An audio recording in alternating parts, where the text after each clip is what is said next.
We hope you're enjoying lunch and networking.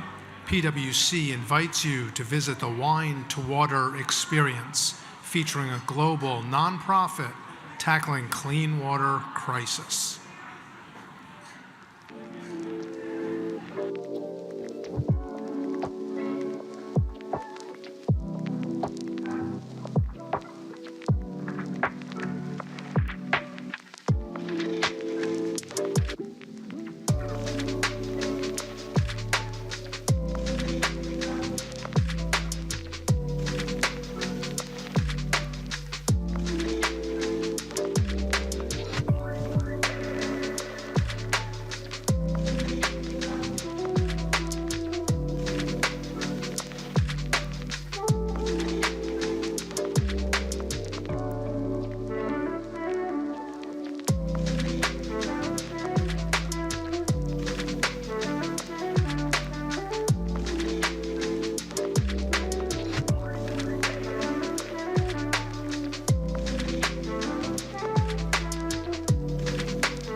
Please begin to take your seats. The content will begin shortly.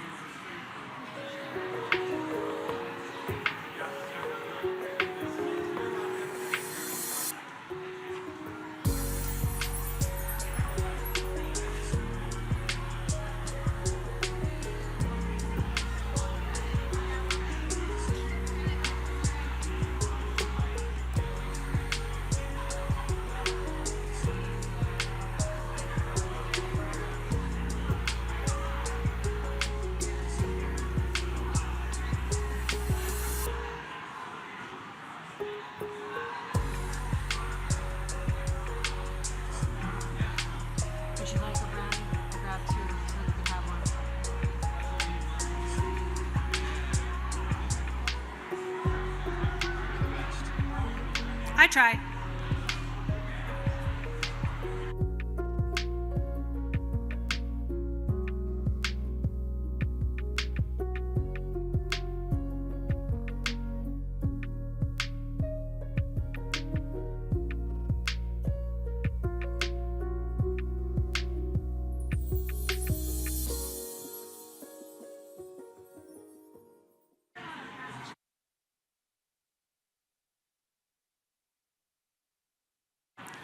Please take your seats. We will begin resuming programming shortly.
A friendly reminder, please be courteous to our speakers on stage by keeping your conversations to a whisper.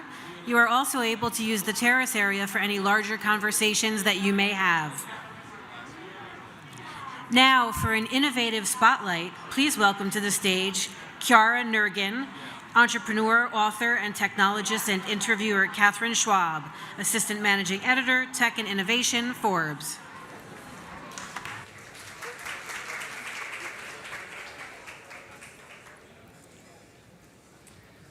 Hi, everyone. I hope you enjoyed lunch. We're excited to start the second half of our day with Chiara Nurgin. At 16 years old, she won the Google Science Fair. She started at Stanford a few years later. Now she's a Thiel Fellow. She started a generative AI company called Chima that just went through Y Combinator. And she's only 23. It's pretty amazing. So, Chiara, tell us a little bit about your journey to starting your company, Chima. Well, firstly, I'm super excited to be on the stage with Catherine. She's a Stanford alum, too, and absolutely incredible. And so very excited about this.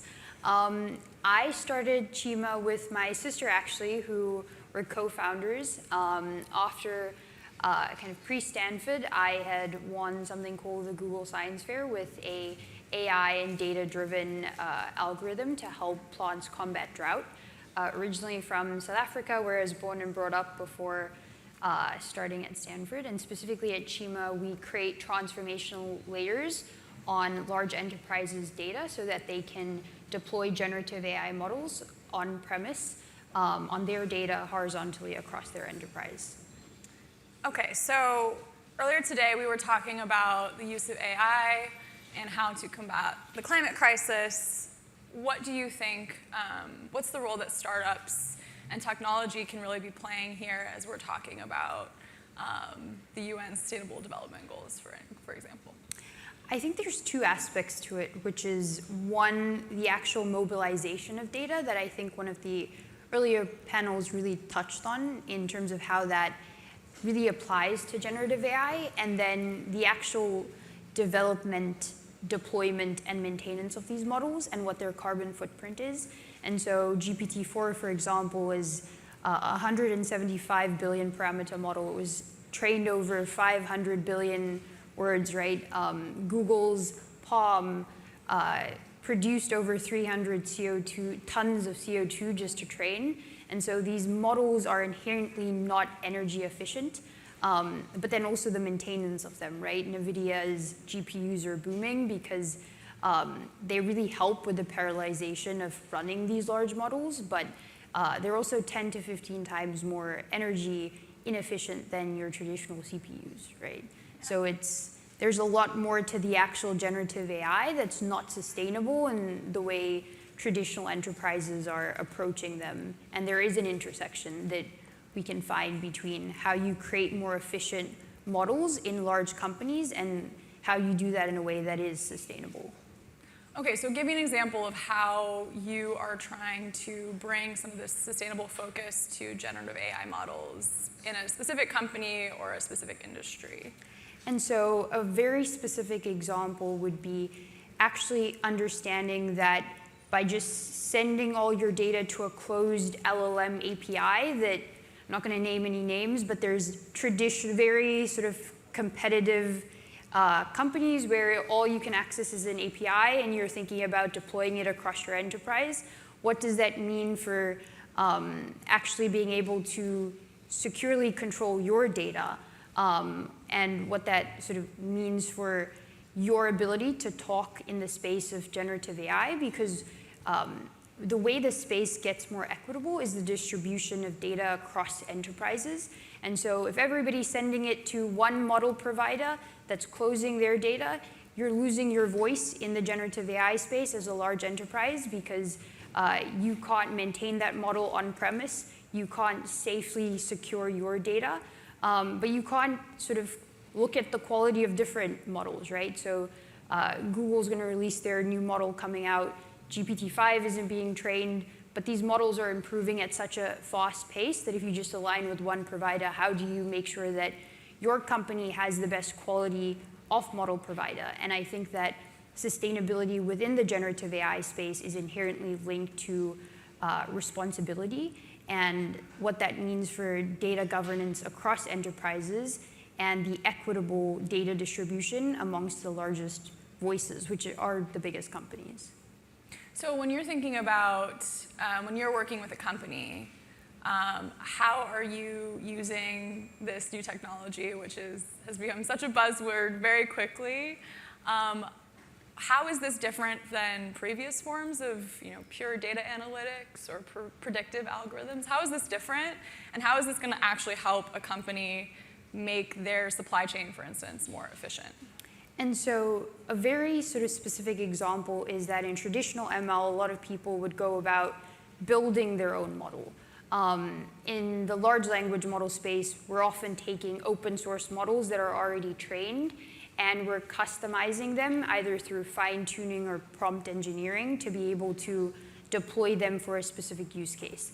An example would be understanding your supply chain that has a large amount of unstructured data attached to it. Why this is different to traditional ML is that generative AI is really good at understanding trends in unstructured language data. You can also have multimodal data, but it's able to surface trends that your traditional regression models weren't able to do in ways that are really optimized to creating things that your analysts or other people weren't able to surface in the past. And so what that means is if you shove a ton of supply chain data, how does it optimize them and understand why a graph is optimized in this way and creating this path between two ports, for example, to reduce your carbon footprint.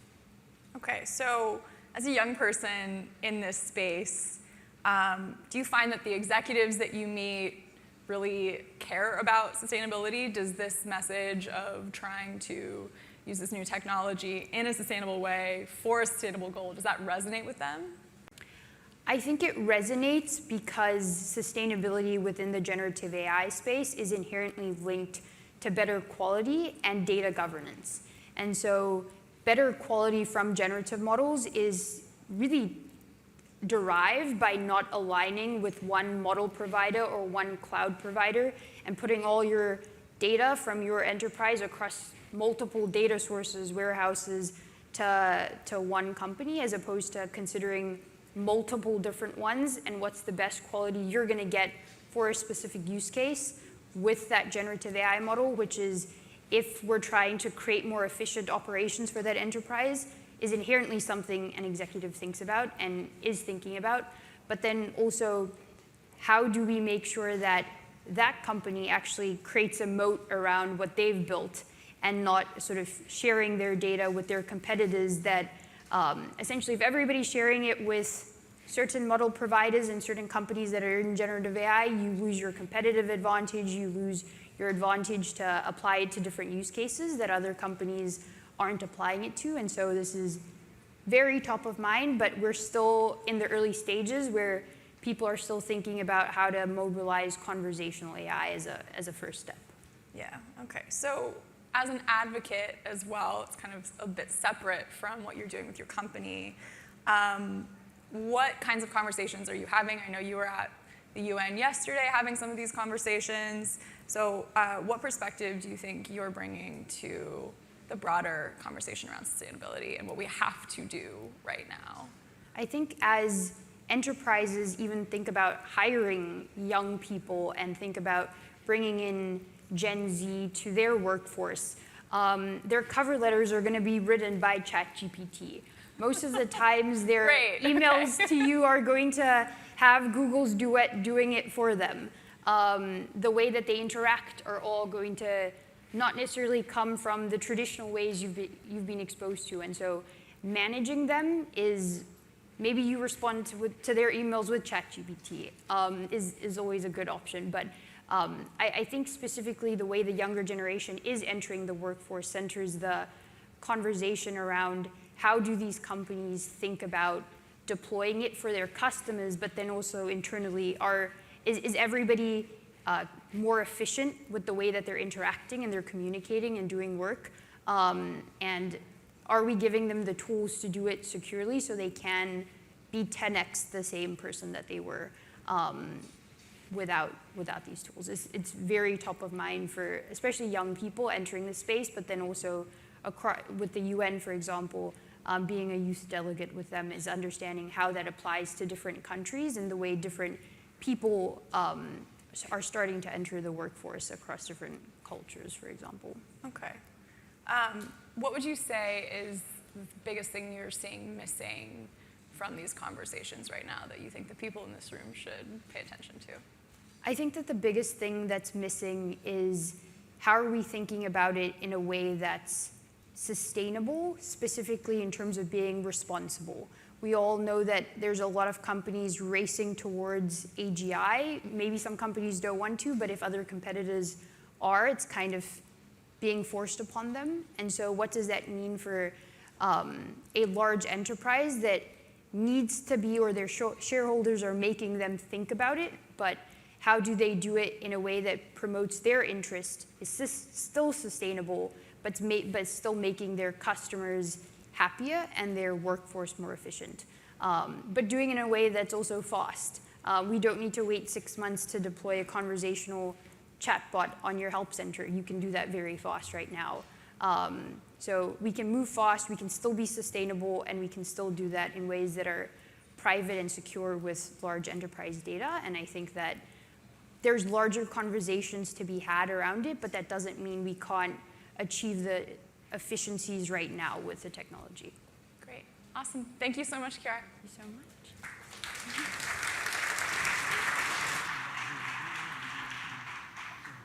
Now, please welcome panelists Rob Hansen, co-founder and CEO, Monolith, Pete Johnson, CEO, Coloma, Preeti Pandey, CMO, Plug Power, and moderator Alan Owensman, senior editor, Forbes.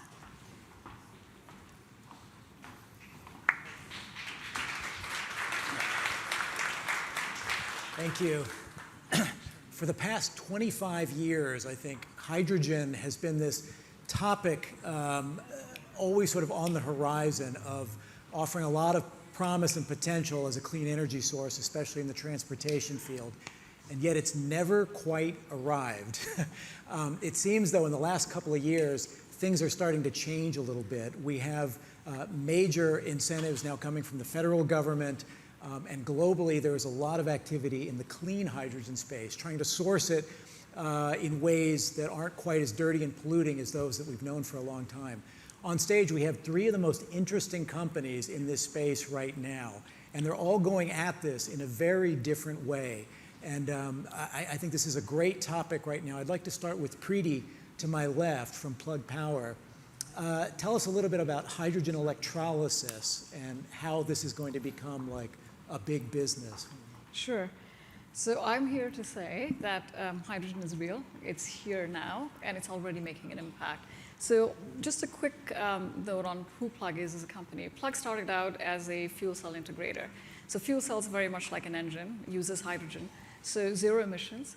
And that is how we made our start in the business. And we had a great value proposition for our customers. We were saving, with retail companies and distribution centers. We put our product in their forklifts, and zero emissions, high productivity, savings in the range of $1 million per year per site. So with that experience, we realized that it's really important to own the entire value chain to be able to get the adoption we're looking for a new technology like hydrogen. And from there, we went to this idea of actually making an acquisition of an electrolyzer company. So electrolyzers are devices that take water and electricity, and they break open the water molecule, and you get oxygen and you get hydrogen. So that's what Plug has been doing. It is working at scale. We have 100 megawatts being manufactured per month in our facility in Rochester. We're deploying these electrolyzers not just with customers, but at our own sites, where we make green hydrogen for our forklifts. So it's sort of a full circle, and the idea behind doing all of this in this sort of integrating the value chain methodology is because the underlying principle is we really want to make adoption easy for our customers.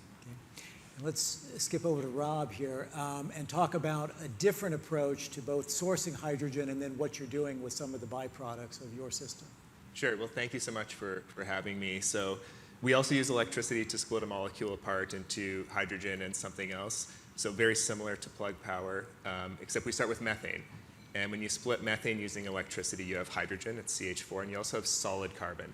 And that's the important part is, methane, or the prime component of natural gas, the climate impact for two reasons. One is it sometimes leaks on the check. We got to tighten up the pipeline and distribution system. But then it's also the main thing is that we burn methane. And when you burn methane, you make CO2. The carbon goes to CO2. If you do what's called pyrolyzing methane, which is using electricity to split it, you get the free hydrogen, which you can later burn or react in a fuel cell or do other things with, and then you're left with solid carbon. And the solid carbon, we've targeted this existing marketplace for solid carbon. It's called carbon black. It's a nanomaterial. It's in every aspect of your lives. It goes in the tires of your car, plastic. It's used as a pigment. I see L'Oreal is one of the sponsors. It goes in mascara and other types of makeup.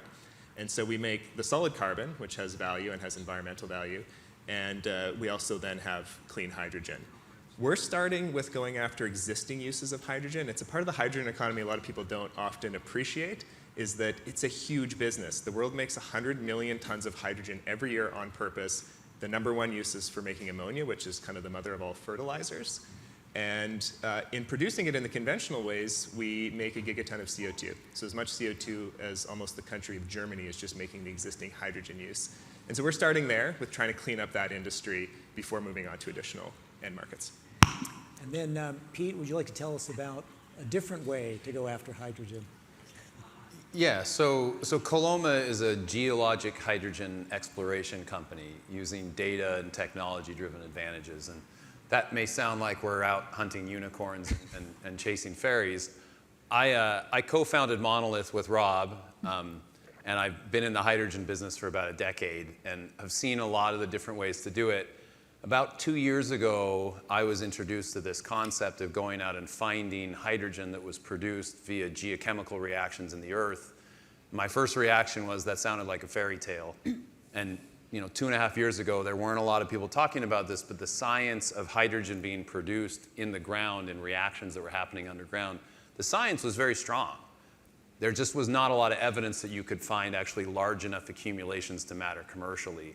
But the sort of the ability for that kind of hydrogen to shift the paradigm around cost of hydrogen and the impact of hydrogen was significant enough that I found a group of investors and co-founders who really wanted to go after this with me. And in the last 6 months, you've had, Alan wrote a great article. He's written a couple articles about this. The New York Times has covered this, Wall Street Journal. This is now becoming a thing that more people are paying attention to. We're really encouraged by what we're seeing. We're kind of the first company out actually spending capital and engaging in traditional resource exploration activities looking for this geologic hydrogen. So hydrogen has all of this promise as a clean fuel, whether it's for transportation, in chemical processes, refining, making fertilizer, things like that. But it's also really tough to work with, yeah? I mean, it's very light, and it has some properties that make it a little challenging. Preeti, I guess, what does Plug think in terms of how you actually create a hydrogen infrastructure beyond the sizable one we have now, but take it to the next level? Right. 80% of the world's energy is moved around in the form of molecules. And there's a very good reason for that, because molecules give you instant energy, which is essentially what the world is set up for. And 20% is in the form of electrons. So as far as taking hydrogen and replacing fossil fuels, so these molecules are essentially fossil fuel molecules, right? It's coal, it's natural gas. So taking hydrogen into that space is what really where we're working. So the best way to think about this is today, as was pointed out, there is a vast hydrogen economy around ammonia. So there are existing applications that already use hydrogen. So starting there makes a lot of sense. It's like a substitution play. So in terms of the uptake, it has a lot to do with the carrots and sticks that are established across the world. But in terms of point of entry, it makes a lot of sense to go with substitution type applications. Fertilizers with ammonia uses a lot of majority of the hydrogen that is produced today. The same goes for refining. Another sector that is ripe for innovation is, we've really started to clean up our electricity, but if you think about transportation, heavy duty vehicles, that's an area that's ripe for innovation. That's an area that's ripe even from an application perspective, because you have to carry a payload. You don't want to be stopping to charge, your Class A truck with batteries. So it's a perfect application that makes a lot of sense, and that's another area that we're working on. And Plug actually has, it may seem like something out in the future, but we already have about 165 stations where you can fuel your forklifts. It's the same technology, very similar technology that you can use outside these retail private fleet type situations. And Rob, for Monolith, you mentioned ammonia, for example. The company's in Nebraska. So you're going to be supplying or are already supplying local producers of fertilizers and things? Yeah, just do a mic check, check. Now, having a tough time with my Why don't you ask Pete to make it get Okay. Pete, let's hop over. So if you're drilling for geologic hydrogen, pulling it out of a well, where is it going to go once you've extracted it? What are you going to do with it? Well, first off, if you find reservoirs that have sufficient concentrations and sufficient accumulations of hydrogen, it is by its very nature stranded gas, right? And so everybody's heard about stranded gas in North Dakota and other things like that. This is stranded gas. The key is first filtering down where you're exploring to places where it's close enough to markets where it's not that stranded. You understand what I'm saying? So my view is a lot of the new hydrogen infrastructure, people who are talking about, electric renewables to ammonia or renewables to SAF, that's a lot of that is greenfield infrastructure. And so my expectation is if we can find large enough accumulations, we can actually attract the greenfield hydrogen infrastructure players to come build on top of the resources that we're finding. Later on, as you sort of build up hydrogen economies, you could actually follow in with electrolyzers and other things. I think that's the most likely downstream use of geologic hydrogen is sort of built on purpose infrastructure. And ask the question, Why are all the refineries in Houston? It's because that's where the first big oil and gas resources were found. And once you started building that infrastructure, later on you started getting the gas pipeline network built, networking out of Henry Hub in the Houston area. If this becomes a real thing and becomes a big player in the hydrogen market, I expect you'll see the same thing. It'll start with infrastructure. It'll follow on with pipelines and transportation infrastructure. Are we live now? I think I'm live. All right. Back to Rob. So yeah, again, feeding into these ammonia companies that need ammonia. Yeah. So a lot of people don't know the story of ammonia, but it's an interesting one. So it was about 100 years ago that the world was having a major food crisis, and kind of the alarm bells went off around the world, and there was this effort. It's Haber and Bosch, and there's a great book called The Alchemy of Air that's worth reading that goes through the history, but they invented the process called the Haber-Bosch process, which takes nitrogen from the air and it combines it with hydrogen and it makes ammonia. And if you shut off all the ammonia plants in the world today and everyone on the planet went to the most efficient diet, an all plant-based, super low emission diet, half of the planet would still starve to death. So it's this absolutely essential molecule. When you fertilize things like corn with ammonia, you go from 100 bushels an acre to 300 bushels an acre. It's not a small increase, it's a massive increase. And so in the US Corn Belt, we have 90 million acres of corn planted each year. And it's the same for wheat and rice, but in the US context, it's corn.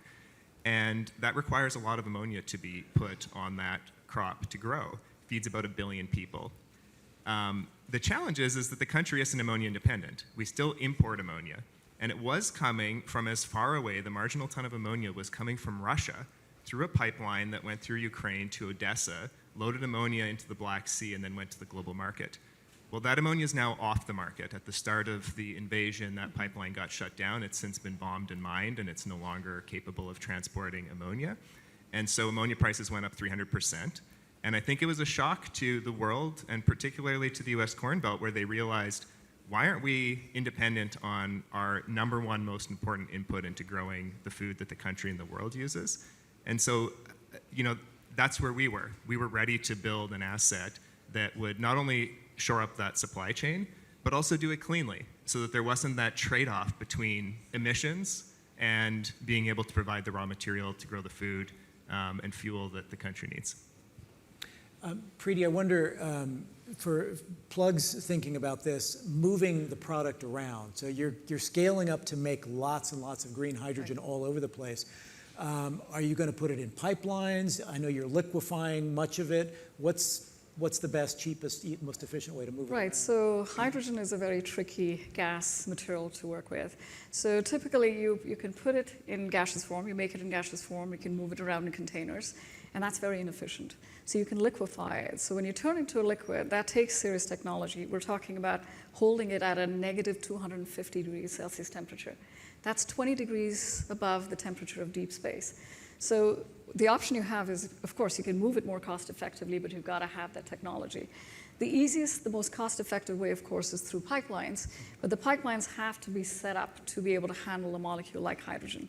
It's a very light molecule, it combusts, so you have to know how to manage it. So over time, the expectation is, as hydrogen becomes a bigger part of the energy economy, that you would be able to add ammonia into the existing infrastructure within the limits of safety established by the pipeline companies.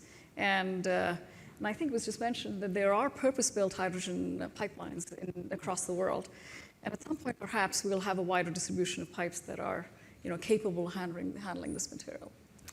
Yeah, Pete, I wonder, currently, hydrogen is not a commodity. There's no commodity market for hydrogen. You can't look at the daily price of what's a kilogram or a ton of hydrogen on a daily basis. With the efforts by your companies and others, is it going to become a fuel like any other within the next, say, within this decade, that you'll be able to track the price of hydrogen the same way you could with gas or oil? I think all these sort of, I would say, energy transition resources are going to slowly get price index. You see this happening for lithium at the same time, right? So I think eventually you'll get there. A lot of these first uses where it's all on bespoke contracts and it's fit for purpose downstream infrastructure, I think that's challenging because those are all confidential deals. I think that will require pipeline infrastructure going in where different people can be putting in and taking out, and you're selling into that larger volume where that'll really be established. But I mean, there's people working on this right now. I know Platts has sort of built a hydrogen pricing wall that I'm not sure it's that accurate yet, but it's useful to kind of look directionally. So I think that'll happen, but I do believe that will require kind of a broad bought-in sort of transportation infrastructure first to enable that. Rob, I wonder, the role in this case of the new federal incentives for hydrogen. I had kind of assumed when we were arranging this panel by now, the language would be formalized. The Treasury Department has not yet set the final terms of that, but in all likelihood, all three of your companies are probably going to benefit from the new federal clean hydrogen initiative. But where do you think, what impact is that going to have on pricing overall? Yeah, I think I'd maybe start with, I think everyone's frustrated with the pace that the IRA is being implemented. But I think it's worth just taking a step back and appreciating that it's only a year ago that we didn't have the IRA. And the IRA is like the biggest piece of climate legislation that's ever been passed on the planet Earth. Like, it is an enormous, enormous bill.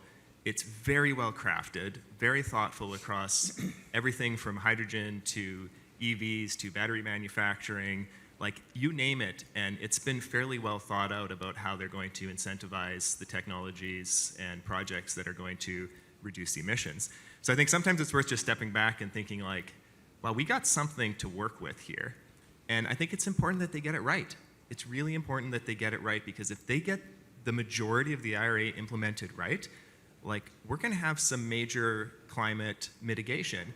And sometimes it's not as sexy as like the latest protest or the latest, one-off project or IPOing company. But like, this is the stuff that moves the needle over decades. And so while I'm sure everyone is frustrated with the pace that's being implemented, I think we should just be like super thankful that it got across the finish line, because it has the potential to really move the needle in the long term. And then the last thing, the rest of the world's taken notice. I was in Korea last week. I was in Europe earlier this year.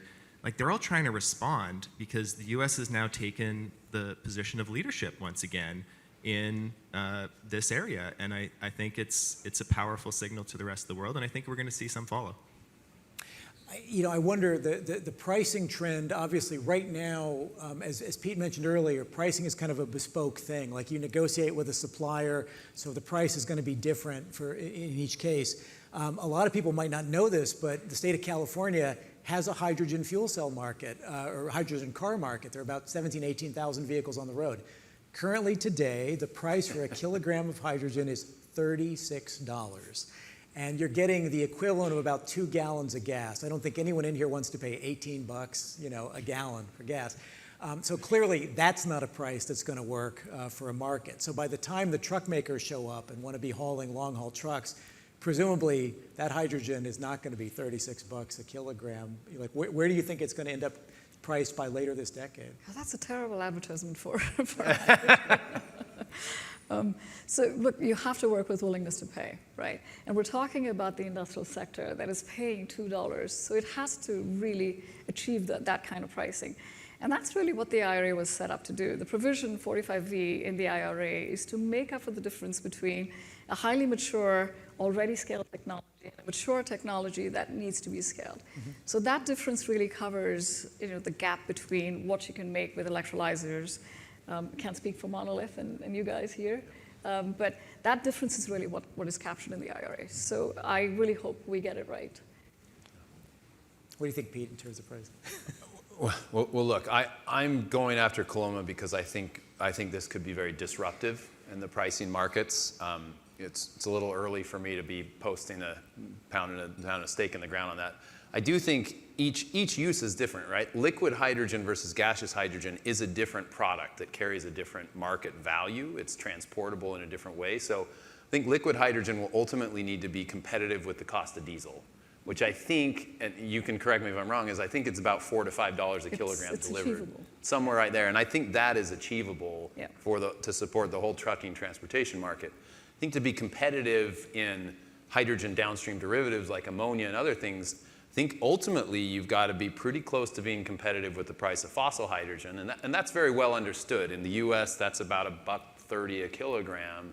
In Europe, that's closer to $2 a kilogram. It's based on natural gas pricing. And that's going to be subsidized for a while as the industry gets there, the same way that solar power and wind power were subsidized, and now they're the most competitive form of power. I think you're going to see that same downward curve. But each use is going to have a different, I think, clearing price based on its value. And final question, Rob, what do you think the market's going to look like by the end of the decade, the hydrogen market, the clean hydrogen market? I think it's going to be bigger, and I almost always agree with Pete, and I do in this case as well. It's got to be competitive on price. Otherwise, it's not going to grow. Thank you. Well, thank you, panel, and thank you for your attention. Thank you. Should we go get a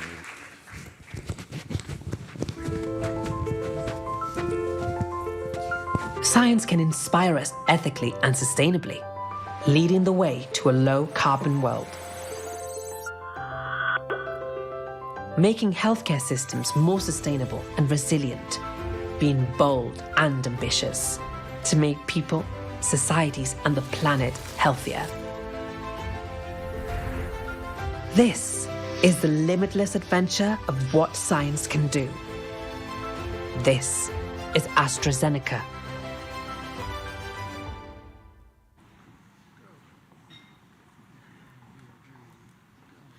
Now, please welcome to the stage Dr. Victor J. Zhao, President, Institute of Medicine and National Academy of Medicine, Joris Ceylon, U.S. Country President and SVP Biopharmaceuticals Business Unit, AstraZeneca, and moderator Janet Haas, SVP Forbes Research and Insights, Forbes.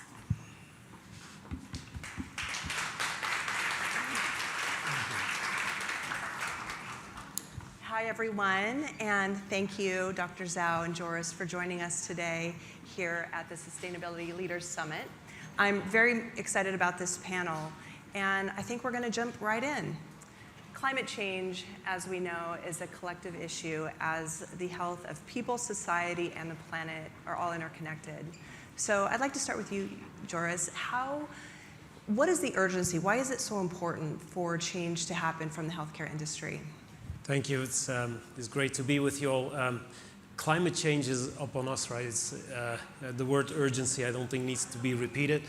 I was here in New York only a couple of months ago, and it was enshrouded by clouds from the wildfires in Canada. My son lives in Canada. He was calling me that he had a bronchitis that wouldn't go away because he was inhaling all the small particles. You have the heat waves that we've seen in the US and China. You have the flooding in Libya and in Sudan. And the issue is that when that happens, health deteriorates. Respiratory diseases are on the rise, infectious diseases are on the rise, you have more cardiovascular diseases, so it hits the health of us all right immediately. And even worse is that the more vulnerable populations are getting impacted the most. Think about the elderly, the impoverished populations, children. And what do? They turn to health systems. And health systems are already under strain post-COVID, so they have difficulties to cope with this additional demand that climate puts on them. So yes, it is an urgency, and it's a health urgency. And follow-up question is, how does the healthcare industry contribute to climate change? Yeah, great question. Obviously, the healthcare industry is there to further the health of the population and of people, but we need to recognize that we're also a little bit a culprit. Globally, health is emitting 5% of greenhouse gases. That's around the same size as aviation industry, which you might probably not make the link immediately. Here in the US, it's 8%, even a little bit higher. So yes, we are emitting quite a little bit of carbon, and therefore we need to make sure we clean our house first. That makes sense. Dr. Zhao, anything to add to that? Oh, I think this is the central issue for me. Thinking about health, climate effects really at the end of the day is affecting human beings, human suffering, and the effect on health. So I always find it interesting when I see this photograph of a polar bear in a shrinking slab of ice, but thinking what's really happening right now is really affecting all of us.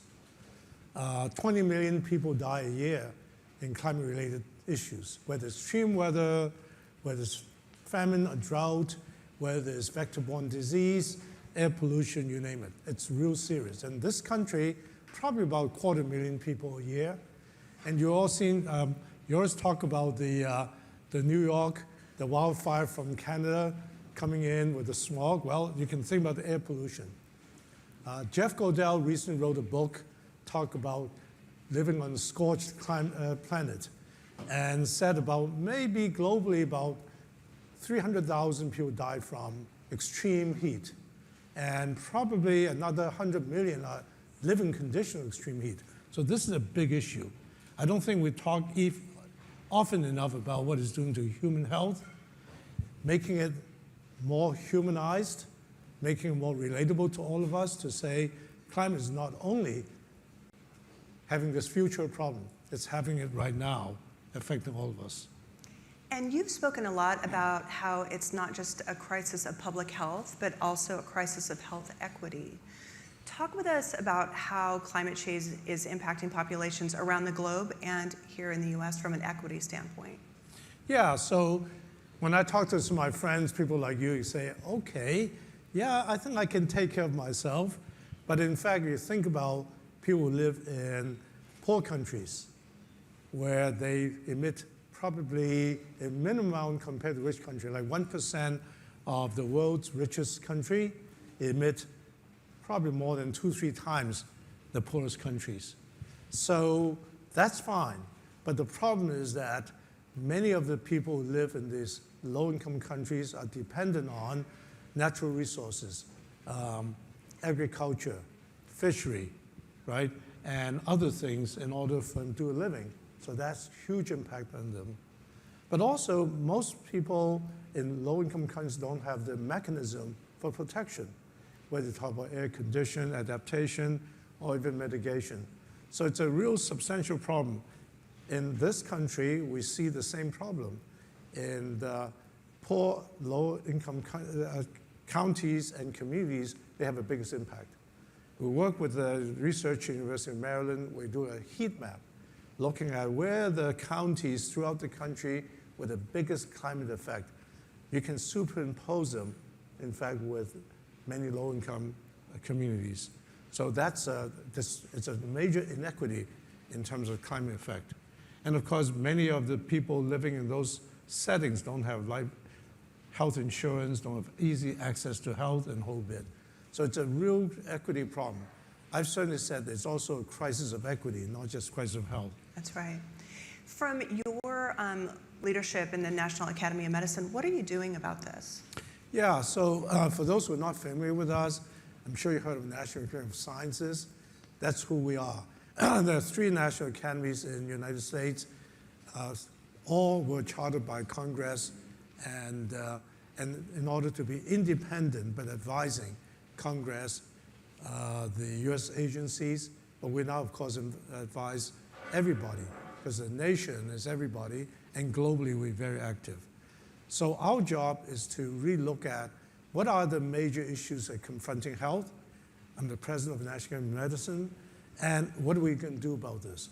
So we have certainly stepped in many issues, but this one is so big that for a while, when people think about climate, it's over here, suddenly we realize how much it's doing in human health, and that we need to do something about this.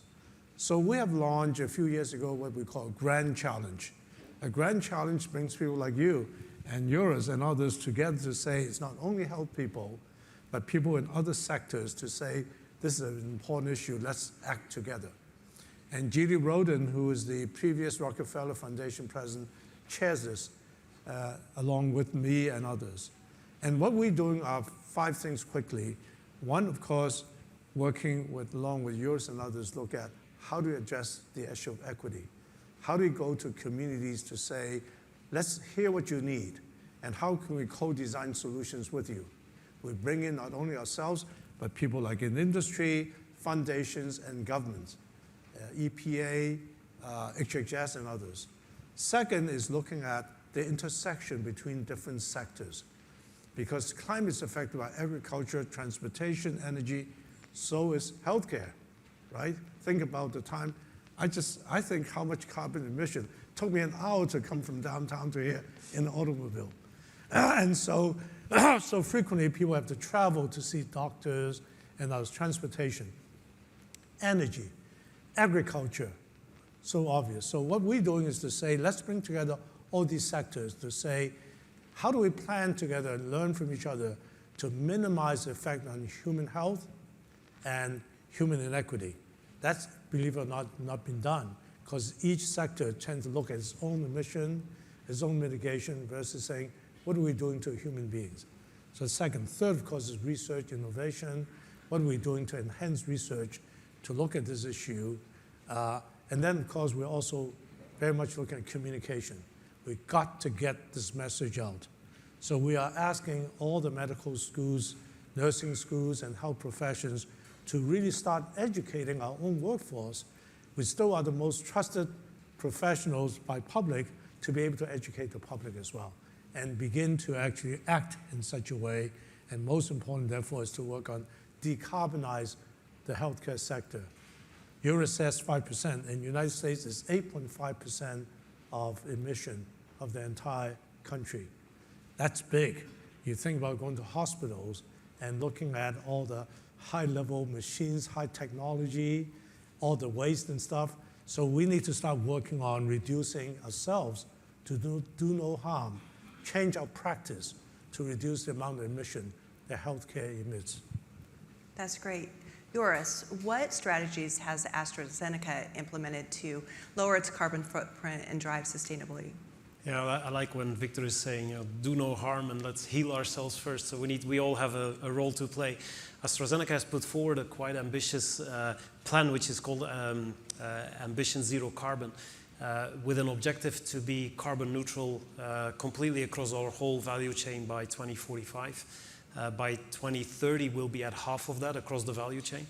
And by 2026, actually, our own operations, scope 1 and 2, will be at 99-98% in 2026, which is a quite aggressive timeline and takes a lot of effort. I'll try to bring that to life a little bit, what we're doing currently. So, for example, we've concluded a collaboration with a company called Vanguard Renewables. You might have heard about it.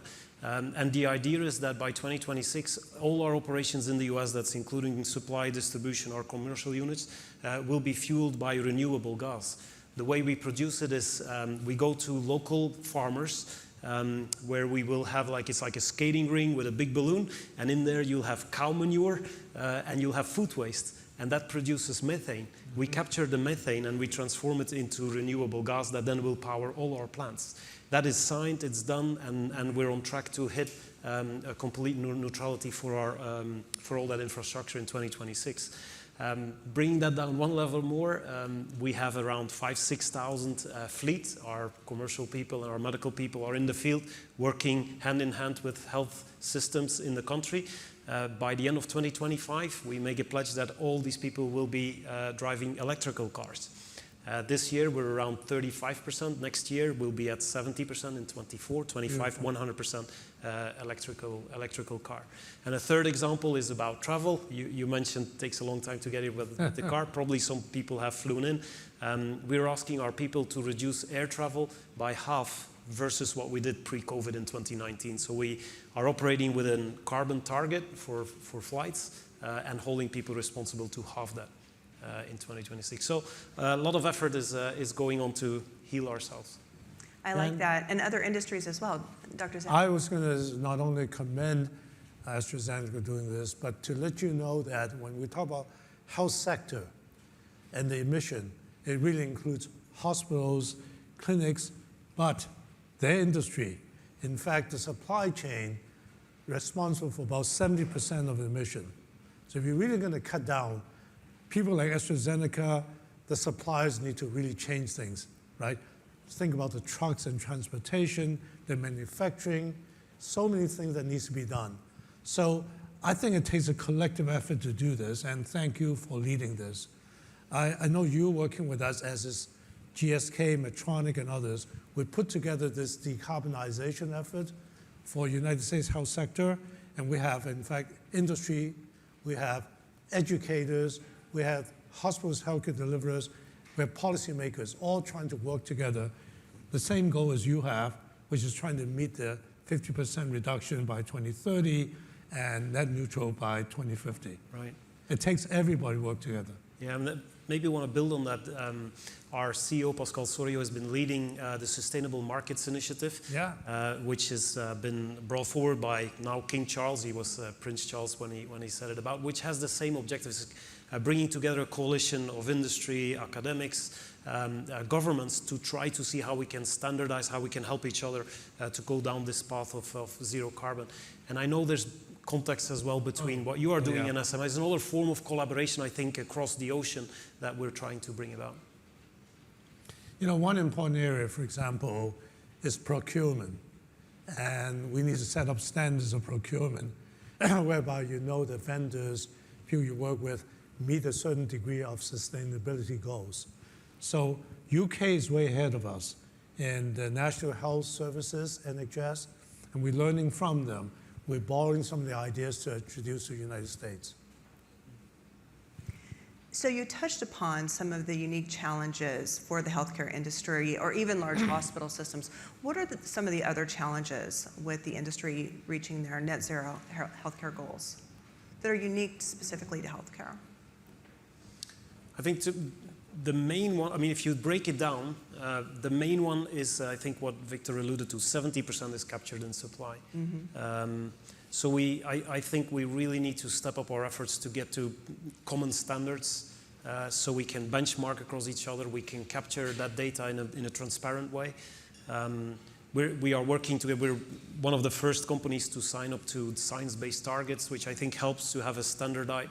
And it's difficult because this is a multi-layered supply chain that goes across thousands of companies. And we're doing a lot of effort through these collaborations to try to get a standardization so we're all pulling in the same direction and try to overcome the daunting task of getting all the suppliers in the same direction. I think that is one.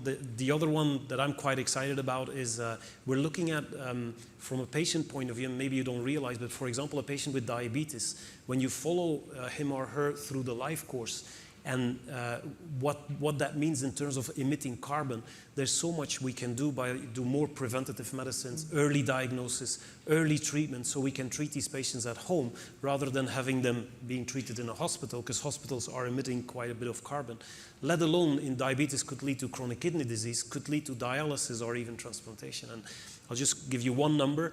Dialysis every year is $170 billion water. It's not carbon, but water is also important. It's a huge amount of water that has been used just by dialysis. So early interventions, early diagnosis is another element other than supply that I think we need to put our arms around. Right, and Dr. Zhao, you've talked about everything from the supply chain, but also R&D, large healthcare systems, all the way down to the individual provider. All the waste, just in terms of preventing infectious disease, is now something to rethink and reframe when it comes into the context of climate change. Well, I don't want you to think it's so easy to do. It's really tough. And so you heard some examples of what's being done, but when we get together, the supply chain industry, you can see they all want to try to do this, and some of them are doing it because of ESG, so that's a good reason. But the practice of manufacturing and distribution is not as easy to change as you've been saying, right? I mean, kudos to you that you're taking the lead on this. And even measuring, how much are we emitting? The measurements are not standardized. So one of the first things that when we got the supply chain people together to say, how do you actually report and measure each other appropriately? So as you can imagine, there's a lot of will, but there's a lot of know-how that needs to be done. And one of the things we're doing in our collaborative is to write what we call a journey roadmap. Anybody who wants to do this, here's how you begin to do this. We hold carbon clinics. And I think for supply chain, there's a lot of interest in looking at what's coming down the pike with SEC. We should get ready for this. So there's a lot of things in motion. On the care delivery side, it's going to be interesting to see whether I can change the doctors and nurses, change the way they do care, right? I mean, you know how it is. You go to see them, you drive to New York City through all the traffic to go and see them for a few minutes, And then you go to a hospital, you get high-intensity testing. If you unfortunately end up in surgery, you end up getting anesthesia gas, which emits a lot of carbon or greenhouse emission. And then, of course, the amount of waste that we have in the health system is phenomenal. I mean, all the disposables that we have. Try to visit the operating room one day and see how many gowns, masks, and things are being used. Now, that's all for the right reason, because some time ago, people say, well, we want to avoid infection, so therefore, disposal are better, right? That's true. But it's become such a massive industry and one of convenience we need to revisit. Do we have the evidence that we need to do that much? You know, I still remember days when we certainly sterilized the gowns, sterilized the equipment. So I think we need to re-examine how we do care altogether. Virtual care, I'm sure you all have now experience with it. During COVID, extremely efficient. If you live far out in somewhere in the rural areas, you can see your doctor. Do they have to come in, right? Unless you need to do some physical exam or testing. So we are looking a lot about changing the care towards more in the community, more virtual care, improving prevention, as you says, and early detection intervention. That's another whole way of doing things. Changing anesthesia gas. So many other areas. Yeah. Joris, what would you add to that? Maybe another example to underpin that it's not easy, and it takes sometimes a village to get this done. So we are one of the highest producers in the world of inhalers, because we're very well embedded in respiratory, you know, the puffs. But in those puffs, currently, there's a propellant that is not a great propellant for the planet. So we want to move that propellant to be neutral for the planet, and it doesn't harm anymore. But then you need to first go to the regulator, which is the FDA in the US, and convince them that that's not a new medicine, because first interactions where education is important is like, well, that looks like a new medicine. You're going to need to redo all your clinical trials from the ground up, and that's obviously prohibitive. We can't do that. So all our regulatory teams working with the regulators to change that. Then you need to go out and find a partner. We found one is Honeywell here in the US that is now going to help us to transfer all our current inhalers to the new inhalers. But I mean, I'm very passionate about it. It fills me with pride to see that step by step we're educating along the way, and very soon hopefully we'll be able to get rid of the current inhalers that are not great to new inhalers that will be neutral for the planet. So it's another example. Well, this has been a great and inspiring conversation. Thank you both for coming and sharing your leadership with us. And all of the impact that you're making across the supply chain and industry. So thank you. Thanks for having us. Thank you.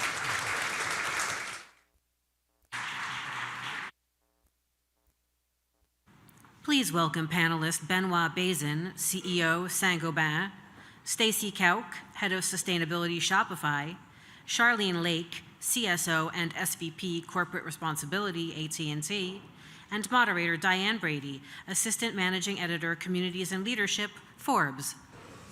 Hello, everybody, and I'm very excited about this panel because we're talking about physical infrastructure, we're talking about digital infrastructure. I want to start because one of my colleagues earlier today said he was feeling kind of depressed, so I think we should start on an upbeat note about some of the coolest things that you are doing. It could be products, processes, projects. Benoit, I'm going to start with you because French multinational, you do all these building materials. What's exciting? Exciting that we had a race to the moon. We were born in glass 357 years ago. So we thought we should be the first to decarbonize glass. And in May last year, we had our first run of zero carbon glass production, scope 1 and 2. And since then, we have a low carbon offer with minus 42% CO2 content in glass. So that's our coolest glass. I want to just pause a second. Can you just tell us a little bit about the how? Like, that can't have been that easy to do. Is there a particular pivot, final, that race to the moon? It's a lot of R&D to reformulate the product in terms of materials, to change the processes, to get a lot of recycled glass, and after that, to scale it. We have done it also on wallboard and plasterboard, and now we have a first worldwide plasterboard plant in Norway, hydropower instead of gas, and zero carbon production of plasterboard scope 1 and 2. So, Stacy, not 357 years, Shopify. Tell us about what's exciting for you, because really I think of you as a lot of the digital infrastructure, especially for e-commerce, endpoints being Canadian. Yes. bonus points for being Canadian. For those in the room that aren't familiar with Shopify, if you shop online and buy direct from a brand, it's very likely that you've interacted with our platform. So we build trusted technology to start, grow, market, and manage a retail business of any size. We have millions of merchants in over 175 countries. And so what that does for us is it gives us a very unique opportunity as a company to use our platform and to help small, medium, and micro businesses who are just starting out and are growing their brands to be able to do that in a sustainable way.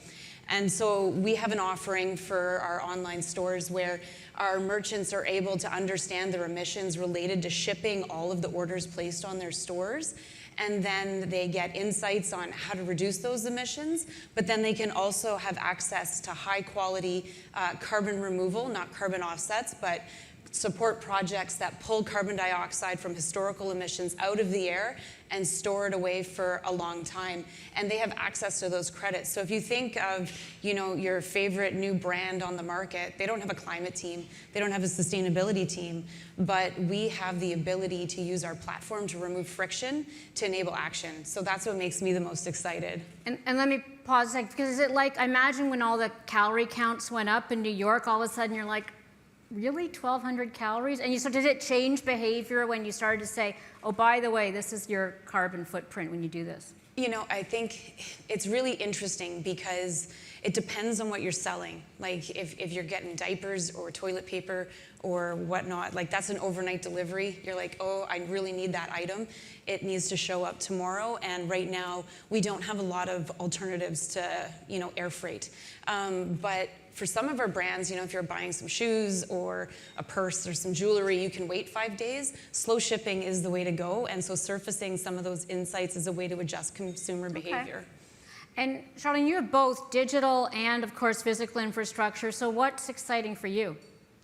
Oh, gosh. Actually, I love this question because our first innovation was over 140 years ago, the first phone call, Alexander Graham Bell. So if you fast forward to today, it's great you asked this question this week because this week we announced the first world space to mobile 5G phone call. Space to mobile. With You're going to the moon. AST. She's from the moon to Earth, so we have this nice synergy going on here. That's cool. That's right. No, it's an AST mobile space company, and it was just a regular phone call. The phone call was made from a remote place in Maui that was a complete dead zone, complete wireless dead zone, and the call was made to Madrid, Spain, through AT&T Spectrum and Mobile Spaces technology. So think about what that does for connectivity, potentially for remote areas, places that haven't been reached. Think about, on the previous panel, Dr. Zhao talked about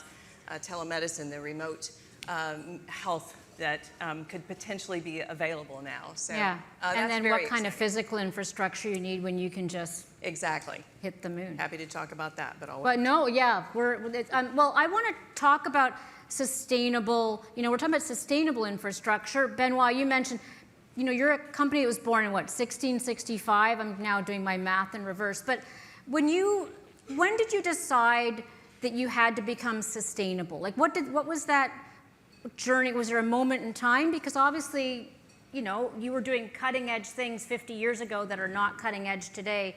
What was your pivot point? I think the turning point was around 2010. We have been in double glazing, triple glazing, glass wool insulation for years and years. So we started truly to focus on that in 2010 as thermal comfort, so energy efficiency.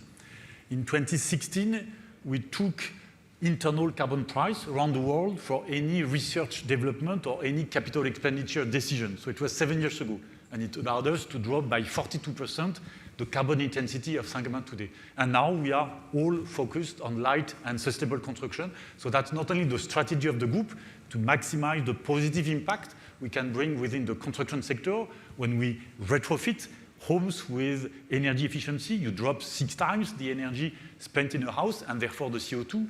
Light construction, you can divide by 2 times the weight of materials and therefore the CO2 content, circular economy. But it was several steps. 2010 really from the legacy of the business, thermal comfort, energy efficiency on the envelope, and then truly sustainability at the core of our agenda. And we even made the pledge in 2019 at the UN for carbon neutrality by 2050. And our purpose now is making the world a better home. So it was an evolution. And now all the 168,000 employees of Saint-Gobain are truly aligned on this sustainability agenda, aligned with the purpose, and aligned with what the construction sector and the built environment can bring to the planet and also to the well-being of the population. Well, it's interesting because it's looking forward, but also when you're such a big legacy company, it's looking at your own legacy. It's also, in some ways, changing the mindset of the people. Like, there's a lot of buildings that have to be retrofitted as opposed to all new build. We focus a lot on the new buildings. Is there anything you want to just mention about that in terms of the retrofitting and this inertia we have? Because a lot of the focus we have now is on digitization, electrification. How much are we focused on what's here today and making it better? Well, 85% of the buildings that will be there in 2050, they are here today. In New York City, in Madrid, in Paris, whatever, in Sao Paulo. So we have to take care of the existing stock of buildings. What we underestimate is that with a good envelope of the building, you can drop by 6 times the energy spent. And I keep saying that the best energy is the one you don't spend. There are areas, transport, industry, you need energy. You are not going to drive an electric car without electricity. You can be at home with a passive house, and the technical solutions do exist today. We can do it in Minneapolis, we can do it in Grenoble, in Switzerland, whatever.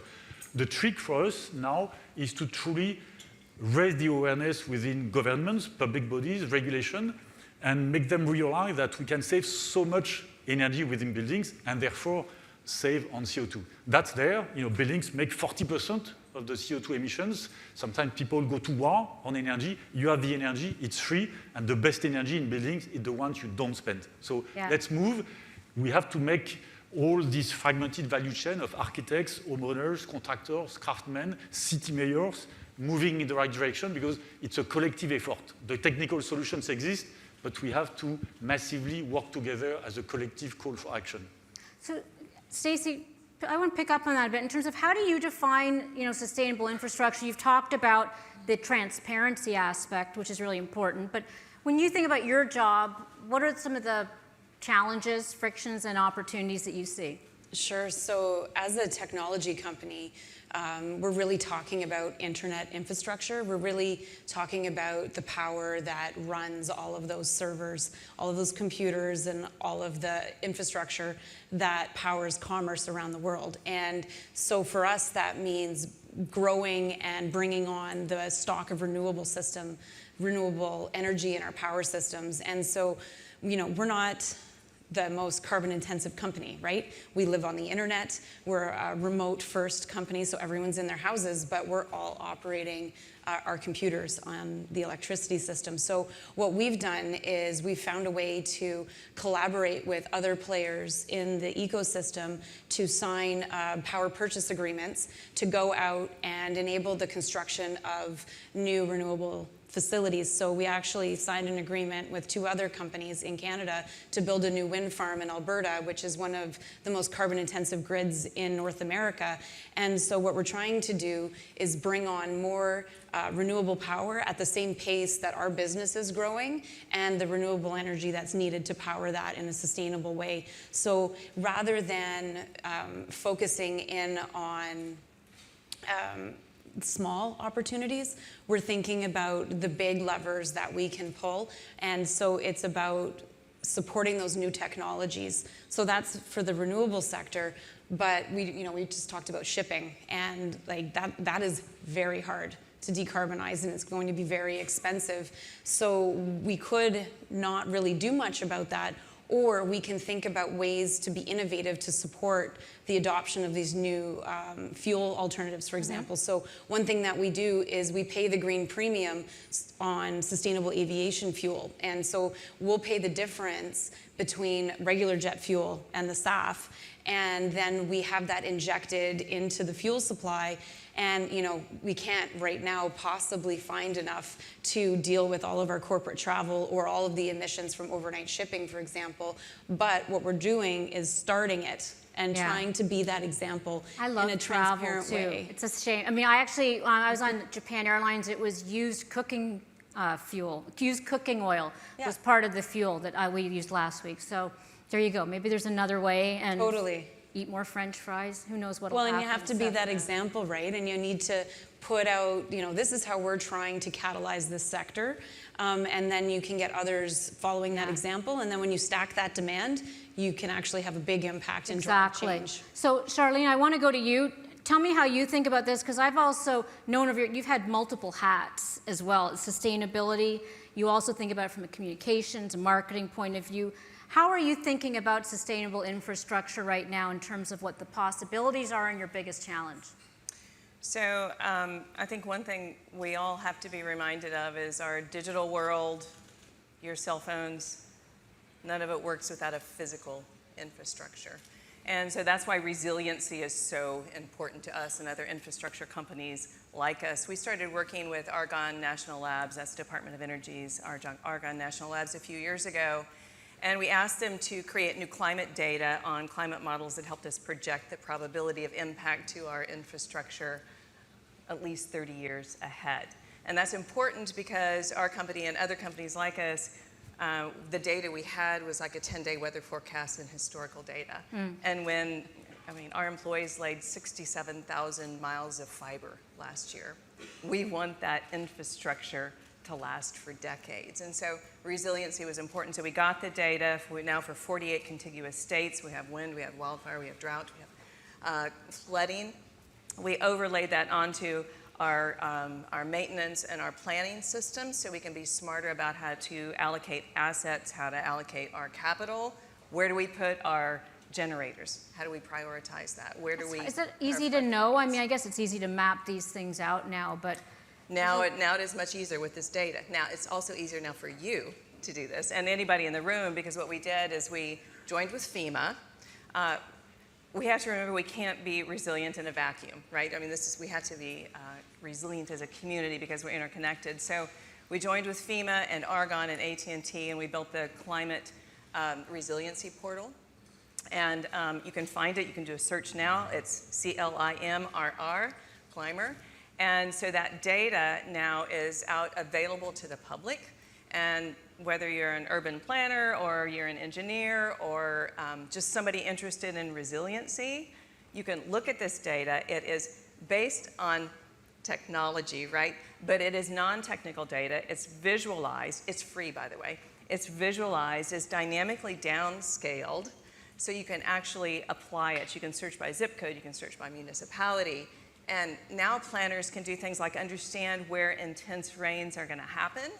And they can work on zoning now or infrastructure now. They can understand. Sounds like a lot of insurers would be happy about that. Absolutely. Like, don't build there. Right. But also, exactly, schools, hospitals, where do you avoid future floodplains? So it's something that's available now, and we're really passionate about being in the public domain because, when we go to a disaster to work on our network, we depend on the power company and the water company and maintenance crews and sanitation crews. Well, it's, what you're talking about really is a shift in mindset for consumers and for builders. And I want to get to you, Benoit, in terms of also the shift in mindset as a leader, but in terms of when you think about you're global, obviously, how do you manage differently in this environment in terms of getting the people in your company to think sustainably, getting we have multiplicity of regulations. People have talked up here about the need for harmonization. What are you doing differently? Well, we used to be organized, so a big answer is the organization. We used to be organized for decades by product lines. Someone would take care of glass worldwide, of plasterboard worldwide, of ceilings worldwide. Now we have changed the organization 5 years ago by country. And 90% of our CEOs, they are native from their country.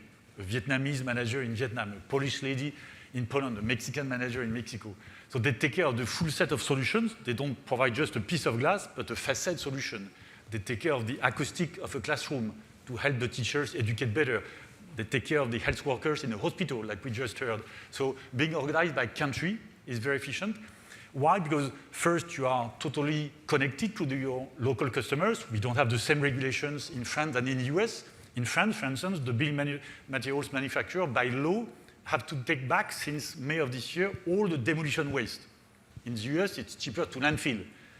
In France, you have, by law, you have to take back all the demolition waste. So you have to be ahead of that in order to cope with those solutions. And we have 2,000 outlets where we collect the waste. That's a big impact on circular economy. So being local helps to be close to your customers, close to the regulators, advocate for the best solutions, and also be very creative. The latest plasterboard plant we have launched in India, we are in a rice environment. We take the rice husk, we make briquettes, and all the plant is fueled with biomass. Of course, we cannot do that in New York City. We have a plant 45 minutes north of New York City, not so much rice husk, but with in India. So the ability to create this agility, leverage the talents and the connection with the local markets, regulations, weather patterns around the world, for me is the best answer. And prepare your manager for the unknown to try to take the best opportunities and answer in the best possible way. The last 4 years have not been a walk in the park with COVID, war in Europe, Ukraine, energy crisis, inflation, so be prepared for that. Now, I know we don't have a lot of time, and this is teaser content. Everybody should come and find out more about what you're doing, but I want to get a sense of the advice. Stacey, I'm going to start with you. What do you want people to take away right now in terms of what you're thinking about and what's around the corner? Sure. So it's been a theme, I think, this week here in New York.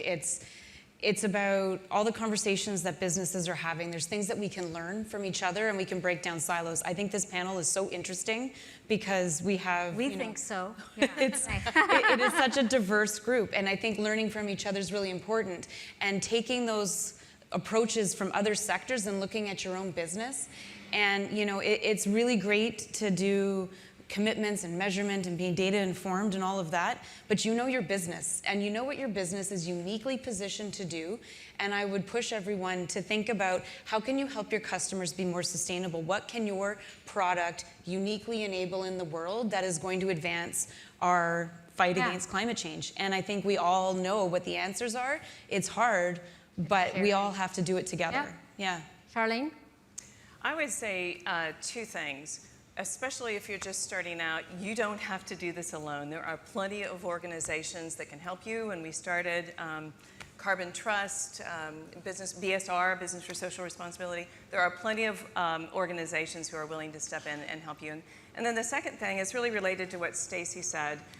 We really have to collaborate, not just for the innovation that it produces, but because we are dependent upon each other. And if we really take a look at our ecosystem and really analyze our ecosystem, we realize how dependent we are. And so we have to think about collaborating for sustainability up and down our supply chain, inter-company, inter-industry. So those would be the two things. Great. Last word goes to you, Benoit. I would say move forward faster and don't wait for the law or for the regulation to ask you to move. If you are ahead of the curve, it will create a competitive edge. It will make your company, your organization better.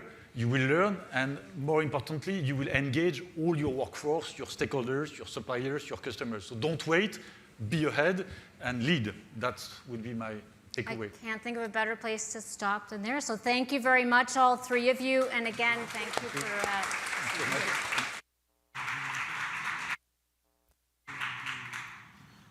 Now, please welcome to the stage Meg Gentle, Executive Director, HIF Global, Brian Glover, Chief Growth Officer, Honeywell PMT, Nanette Poe, Founder and Executive Chairperson, Hope and PCX Groups, and moderator Amy Feldman, Senior Editor, Manufacturing, Forbes.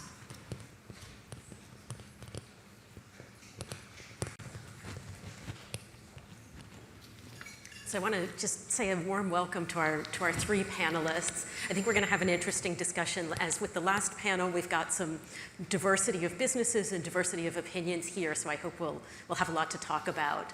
And I want to start with sustainable jet fuel because that came up in the last panel, and two of our panelists, Brian and Meg, are very involved in that area. And so really want to start with how far along are we? How real is this? And what are we seeing, and what do we need to sort of have it become on every flight that we're on? Well, maybe I'll talk for 1 second about HIF Global. So we make e-fuels. We are producing e-fuels today. They're made from green hydrogen and recycled carbon dioxide. And today we produce shipping fuel and gasoline at our demonstration facility in Chile. And we've actually designed a facility in Texas that will start construction next year, which will produce shipping fuel. So these e-fuels can replace everything that we do with fossil fuels, and they can certainly become aviation fuel.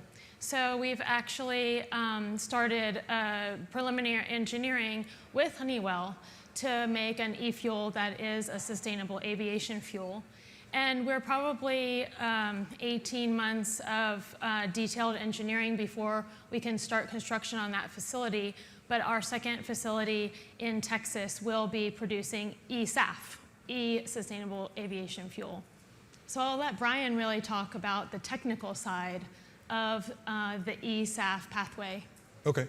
So what HIF is doing is really exciting because it's really the first large-scale venture into this e-SAF on a commercial basis. And that's really opening up, I'll say, a second or a third front in SAF. There's SAF production today, which is produced through conversion of vegetable and animal fats, and we heard about that a little bit in the prior panel. And as was mentioned, certainly used cooking oil is probably the most preferred route for that because of the very low carbon intensity of that as feedstock. But that industry today really started 10 plus years ago with the production of renewable diesel fuel. And in the US today and in Europe, there's actually considerable production of renewable diesel fuel from those kinds of fats and oils. And that's been going into markets like California for some time, but SAF hasn't really taken off to the same extent. We're seeing now tremendous interest in what I'll call those first generation fuels. SAF in particular, plants that were built that were making diesel are now converting to SAF, so there'll be considerably higher volumes of SAF from those routes available. But the routes from plant and vegetable oils are just can only support a small portion of the ultimate demand that's out there. So there are new routes that are opening up. So we at Honeywell essentially launched the technology for those vegetable and animal oil routes 15 plus years ago, and by now have licensed something like 40 units. We've recently introduced technology that can convert ethanol into sustainable aviation fuel as well. That as well is limited in its capacity. Woody biomass will be next on the horizon. And so there'll be a lot of processes that contribute to this, but they all have some limitation in volume. The process that HIF is embarking on really is, I'll say, somewhat unlimited. It requires energy, but the inputs are coming from hydrogen, which can be reproduced in a renewable way, either as green or as blue, and CO2 that can be captured and reused in a number of ways.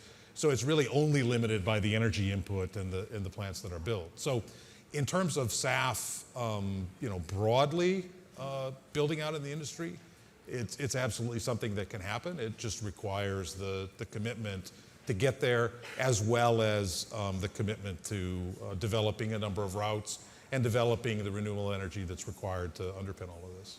I want to step back for a second. I mean, for those who aren't as familiar with sustainable jet fuel, when I first started reading about it, I was kind of amazed at the numbers of just how much the emissions could be cut by switching to it. And I wonder if you could just sort of talk to that and talk to the impact that you're talking about here. So I guess I'll go first, and then I'll turn it over to you. It really depends on the process and the feedstock and how you go about doing this. It's possible today, under the right circumstances, to produce carbon negative jet. For instance, if you start with used cooking oil, if you capture and either sequester and reuse all of the CO2 that's used in generating the SAF, and use other low carbon inputs, you can get to zero or below. But in general, you're looking at, with high quality feedstocks, 70% or greater reduction in carbon intensity from routes that are available today. Some feedstocks may have higher carbon intensity. I think with something like the e-fuels, it really just comes down to the inputs and the extent to which how each of those inputs is decarbonized, and that's something that can even change over time with that process. Well, and e-fuel SAF is between 85 and 95% reduction in carbon intensity. It's a recycling system for CO2, so it attaches molecules of CO2 that we gather from the atmosphere in one of many ways to the molecule of hydrogen. And then it's chemically the same as jet fuel that we use today. So the carbon is re-emitted when we use the jet fuel. But since it's carbon that was captured, it is carbon neutral. So there's no actual CO2 in the process of making the fuel, and its carbon intensity is carbon neutral. So the only CO2 that we have is as we bring the fuel to market, does it get transported in a way that's completely carbon neutral? And as we capture the carbon dioxide, is that captured with 100% renewable energy? So we can get to a very, very low carbon intensity score if everything along the chain is happening with renewable energy, and easily over 85% reduction in CI. That's pretty mind-boggling numbers. I want to switch and make sure we bring Nanette in. I know your work has not been on sustainable fuels, but it's been on plastics and plastics recycling, which could be a little related since you could use plastics as feedstock. But I want to just talk a bit about the work that you're doing and, first, what exactly you're doing to explain to everyone, and what the importance could be, what that could actually mean in terms of sustainability. Well, I think the biggest thing that's happening in our space right now is there is a convergence. We haven't seen this kind of support for an environmental issue ever. It took decades for carbon to get to the Paris Agreement, and the biggest thing that's happening right now is the UN Treaty for Plastic Pollution. If it took carbon decades to get to Paris Agreement, it's going to take the plastic treaty 2 years. So the INC3 is coming together in November in Nairobi. And we are on track to deliver the treaty by the end of next year. It's exciting because, when you think about when was the last time the UN on time for anything, but this is really inspiring, and a lot of the multilaterals are coming together, whether it's the WTO, the UNEP, converging around this to make sure that we get the legislation right. How this is important to everyone is it's very new. People don't really understand plastic pollution compliance or plastic responsibility, but this is going to become compliance very quickly around the world once the treaty is announced, and each of the member states has to put in what's called a national action plan. So it's very exciting that we may see a great improvement in keeping plastic pollution out of nature just within the next couple of years. And how are you helping companies to comply with those rules, and how far along are companies in terms of that compliance? Yeah, so we started in a voluntary capacity, working in voluntary markets, initially as a nonprofit, helping companies with plastic responsibility. So we still have our nonprofit, which is very much engaged in policy around the world, and a standard for, we developed the very first standard for plastic credits. But the for-profit is how we help companies with compliance. And we're basically working with them to think about both their upstream solutions to reduce, reuse, and recycle, and which is extremely important, but then also helping them with downstream solutions. Because the truth is we are not getting out of plastic anytime soon. Innovation hasn't got there quickly enough for us to be able to wake up tomorrow and have a plastic-free world. There is such a thing as essential plastics.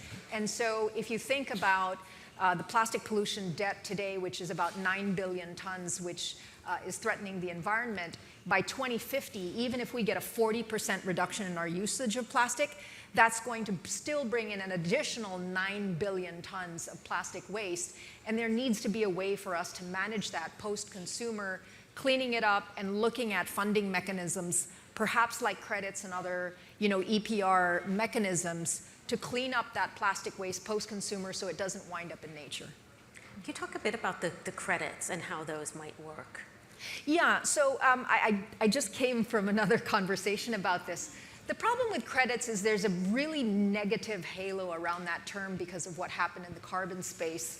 And so what we're trying to do is restore the faith in that mechanism. And it's much easier, by the way, that's the good news here. It's much easier in plastic than it is in carbon because, you know, if we asked people around the room to compute the carbon in the room, they'd just be like, I have no idea what you're talking about. I don't have a PhD, you know. But if you asked anyone to say, can you go out and measure how much plastic we're using in the room, that's easy enough to do. So the fact that it's a tangible material makes it much easier to trace, for us to have transparency, to be able to, you know, follow it through the value chain and make sure something is done with it. So there's much less risk in creating a plastic credit, and there are standards around it now, but having governments require verified credits under a very robust standard is going to be important to restore confidence in this mechanism and actually be able to use it to clean up the plastic that's polluting the environment. That makes a lot of sense. And I want to come back to you, Brian, because I know Honeywell does have some plastics recycling efforts. If you could maybe talk a bit about what you've been doing in that area. Yeah, I'll talk a little bit about that. And then I also wanted to touch on the credit comment as well. Fantastic. Because I think it ties together comments that were made here both. Because I think whether it's plastics or other parts of sustainability, you know, reliable and traceable credit schemes are really important. Because as you made the comment about, you know, transportation of SAF, right? We don't want to, you know, we want to be able to use SAF ideally near where it's produced instead of transporting it halfway across the continent in order to have sustainable aviation fuel here when a credit might have suited the need and not added the carbon intensity of the transport. So these are, you know, incredibly important that we have, you know, responsible and well-thought credit schemes so that once we generate these sustainable resources, we use them as effectively as we can, because we don't want all that great work to be undone. When it comes to plastics recycling, yeah, Honeywell has been in the space for a while. We're moving forward with our first couple of projects that have been announced over the last couple of years. But we've introduced technology, as have others, but we've introduced technology for chemical recycling of mixed plastics waste, which is a significant part of the problem, and it gets back to the earlier comments. The one great thing about plastics recycling is, almost more than others, it really is a team sport that involves all of us, because the quality of post-consumer mixed recyclable waste is one of the biggest challenges today, right? Because to be most efficient, it's got to be separated into its component pieces. There are materials in the recycle bin, as it were, that have high value and can be recycled mechanically without chemical transformation. That's the most sustainable thing to do with them. We definitely we need to move to a system where we can collect that waste as efficiently as possible, keep it as clean as possible, and then processes like the Honeywell upcycle technology can take, once we sort out all the most valuable things, what's left can take that and reduce that back into a feedstock that can go back into plastics production at a relatively low carbon intensity to complete the cycle, and like with HIF and the CO2 cycle, complete a virtuous cycle here on plastic. So those technologies are available today. As I say, we're moving forward with some projects. The biggest challenge in those really tends to be the feedstock. We don't usually think about our daily waste as being a valuable feedstock, but it is. And getting to collection and sorting that's compatible with the desire to recycle plastics is a key, because from a technology perspective, it can be done. It's a great solution, but the way we all manage that plastic waste is critically important. Yeah, just to build on that point, I think people underestimate what it takes to recycle. It is a huge undertaking from the pre-processing point of view, and it makes it a very expensive exercise. And so part of the legislation we're looking at is, so you have companies, let's say like Honeywell, who are investing in recycling facilities, and we know many around the world who build these fantastic recycling facilities and wind up having to shut down because either one, they don't have enough feedstock to be able to run efficiently continuously, one, or even if they do, there isn't legislation in place that's requiring the use of recycled content, which tends to be more expensive than virgin. So it's kind of, there are just too many challenges for recycling facilities to be able to thrive. And by the way, credits do come in and play a role and try and subsidize some of these operations. But that doesn't work in the long term. The circular economy's got to go on its own.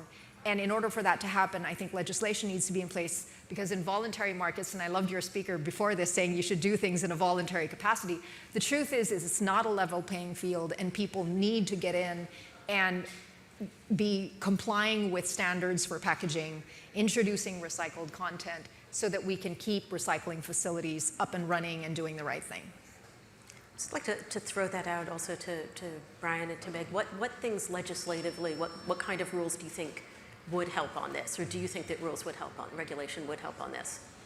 Well, yeah, I think I guess I want to be a little bit careful if, stepping over the line and talking about regulation, but certainly, certainly any regulation that encourages recycling and simplifies the collection, the aggregation of the waste, right? So anything that either encourages recyclable content or gives credit for it, or anything that encourages the collection and supports that, because it is when you think about it, historically one of the great benefits of the fossil energy and the fossil petrochemicals business is the fact that you drill a hole in the ground and your feedstock comes up, you can put it in a pipe, and for very low cost you can direct it, relatively speaking very low cost, but you can direct it to where you want it. When you start to talk about renewable materials, whether it's plastics or whether it's getting biomass, for instance, into the renewable fuel space, it really starts to be the collection of the waste that can be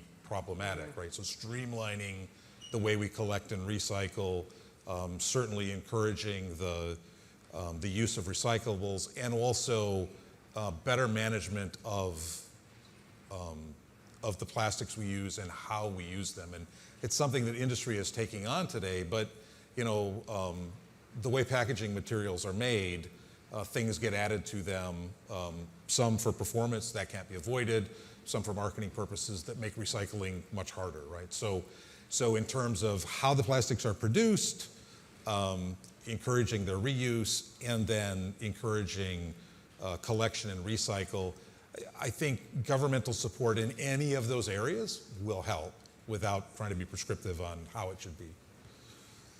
Even listening to all of us and many of the presentations here at this summit, you can hear that this is expensive, right? This is costly for us to be able to do all of these things. And the Inflation Reduction Act has really catapulted, I think, the US into a leadership position on supply side incentives that are going to help reduce the cost of our fuels and many of these other initiatives. But I can talk of my own example, we're still about 2 to 3 times the cost of our fossil fuel counterparts. And so we still need one more step. And it's not so much from regulation, but it's helping on market formation. Because when you go, like if we're talking about sustainable aviation fuel to the airlines, it's very difficult to pay 2 to 3 times what you would for regular jet fuel on a voluntary basis.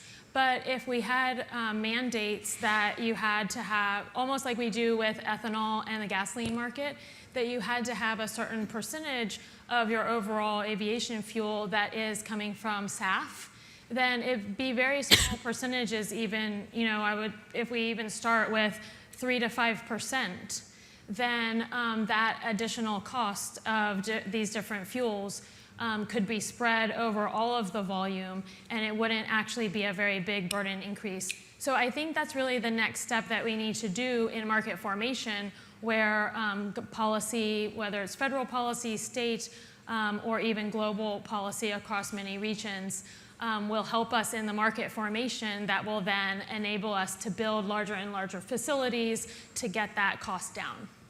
That's a really great point to end on. The clock just went to 0, but it's a great point to end on of the things that we need to do to make this happen and to get the cost down. I want to thank all 3 of you for being up here today. Thank you.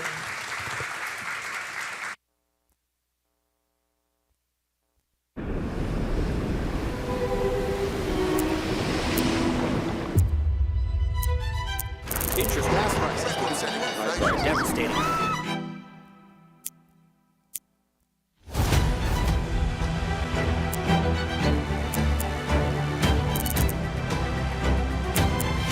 While the world fights uncertainty, Crow will help you embrace volatility. Audit, tax, advisory, consulting. Crow. Now please welcome panelists Wendy Kama, Audit Managing Partner, Crow; Desiree Carroll, Director, Professional Practice, Center for Audit Quality; and moderator Janet Haas, SVP, Forbes Research and Insights, Forbes.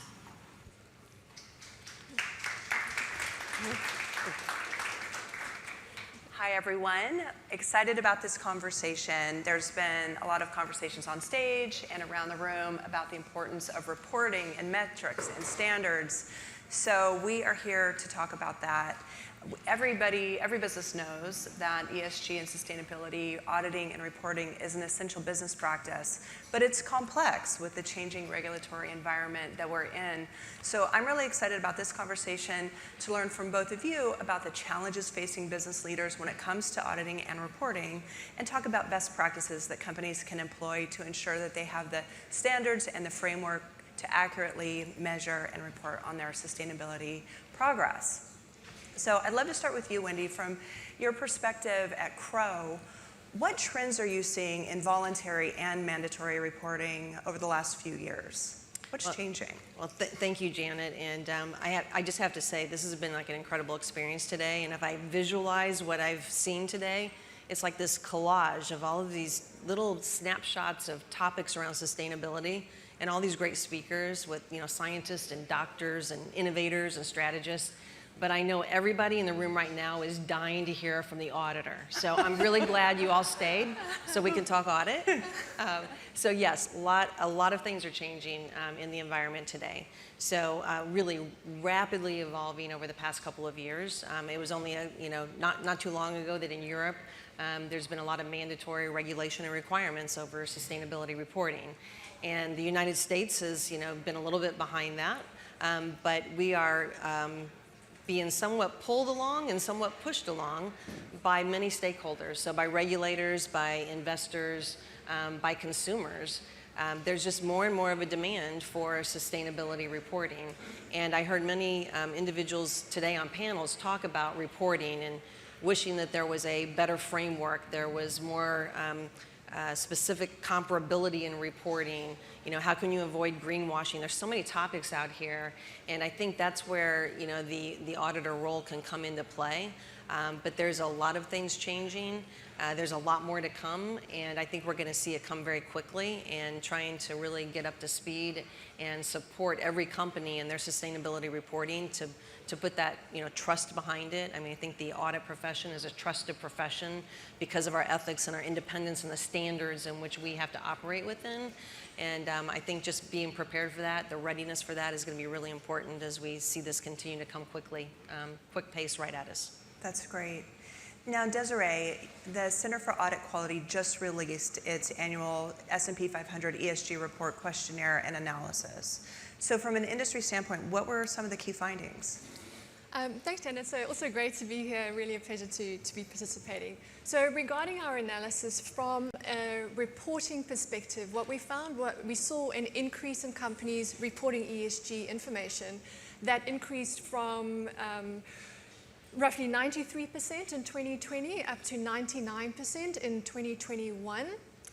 We also saw that most companies that were reporting referenced at least one ESG reporting framework and standard in their reporting. So, for example, SASB, TCFD, GRI. And then we also found that the number of companies reporting their information using 3 standards or frameworks to do their reporting increased too. So that increased from roughly 230 companies in 2020 to 290 in 2021. So basically we're seeing more companies reporting using more standards and frameworks to help them with that. Then from an assurance perspective, what we saw was that of the companies that reported ESG information, 65% of them were subjecting certain of their ESG related information to assurance. And then we also saw that they continued to primarily opt for limited assurance engagements, with 90% of them doing so, as opposed to choosing a reasonable assurance engagement. Two other things that we observed from an assurance perspective: we noted that there was an increase in companies choosing their public company auditor to perform their assurance services. That increased from 15% to 18%. And then one of the more noticeable changes that we saw was with regard to the scope of information being subject to assurance. So we basically saw more companies subjecting more of their ESG-related information to assurance, whereas in 2020, what we had observed was that the majority of companies were really just subjecting their greenhouse gas emissions to assurance. So those are some of the super high takeaways. If you were to look at our website, you'd find a lot more detailed information there. Right, that's great. So there's a greater confidence in reporting and greater confidence in being able to share this type of information with stakeholders. We know that from our state of sustainability research and all of the research that's out there, that sustainability is a core brand value. So it makes sense for companies to report as much as they can about the progress and even some of the challenges. To give you a little bit of sense from our research on what holds companies back, it's that lack of clarity about regulations and requirements that you talked about, unclear benefits and incentives of reporting, and lack of understanding of risks associated with disclosure. So with that, Wendy, I'd love to get your perspective on your recommendations on assuring business leaders that audits can remain flexible and as the regulations change. Yeah, well, I can say I've been in the audit business for 33 years, and it's been changing for 33 years. So this really isn't that new or different. You know, new standards are written, new rules are come out, new regulation, and it really is just part of any profession to keep up to date with the changes that are occurring, right? So it's the continued education, the continued learning. It's staying up to date with regulations, with new standards that are coming out. It's staying connected to the standard setters and the regulators, and really making sure that we are on top of our game as auditors. And for companies, as business owners, it's making sure that you also are staying up to speed with what's occurring. So paying attention to the news, reaching out to your business advisors. It could be auditors, it could be attorneys, it could be, with ESG, it's engineers, it's all different types of specialists now, because it's different types of data. And so I think it's our responsibility as a profession. Again, we have auditing standards that we have to comply with. And in order to do that, we need to make sure that we are being flexible, we are changing. I look back at Sarbanes-Oxley, and I can't believe it's 20 years ago now. 20 years, yes, I was in the profession. And whoever thought that as auditors, when I became an auditor, I thought I was just going to be auditing numbers. It's all about numbers, right? It's accounting. And all of a sudden, I'm auditing internal controls and understanding business processes. And the profession was able to do that. And I think this is just another example of how the profession can adapt and use the skill sets that we have, with everything being about governance, compliance, data, completeness and accuracy, all of those things. We really are perfectly in the perfect position from a skill set to continue to learn and to move forward with something like ESG Attest. How do you see CFOs and boards and CEOs adapting to the increased importance of sustainability reporting alongside financial reporting? Yeah, I think that's definitely where we're seeing a lot of significant change. I think that sustainability reporting was primarily really handled by the marketing team or the investor relations team, right? It was really about trying to sell your company, your products and services to consumers. And it wasn't necessarily in that realm of governance where the board was overseeing it, your CFO, right, your data security.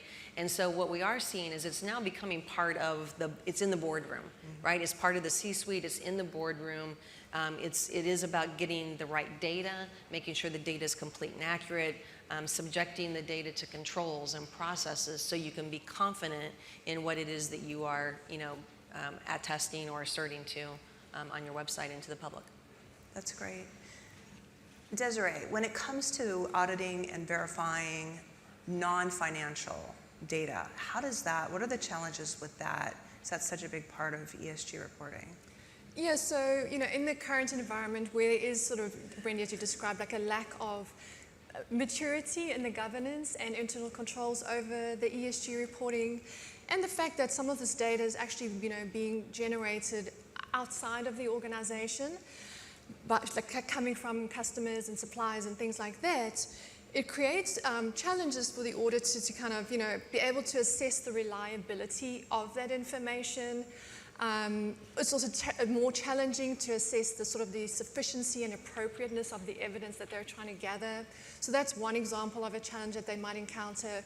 As I mentioned in my remarks earlier, there's also a number of different reporting standards and frameworks that companies can be using. And so one of the assessments that an auditor needs to make before they can accept an engagement is really to understand basically the suitability of the criteria. And they need to look at the reporting to understand, what is the company using to report this information?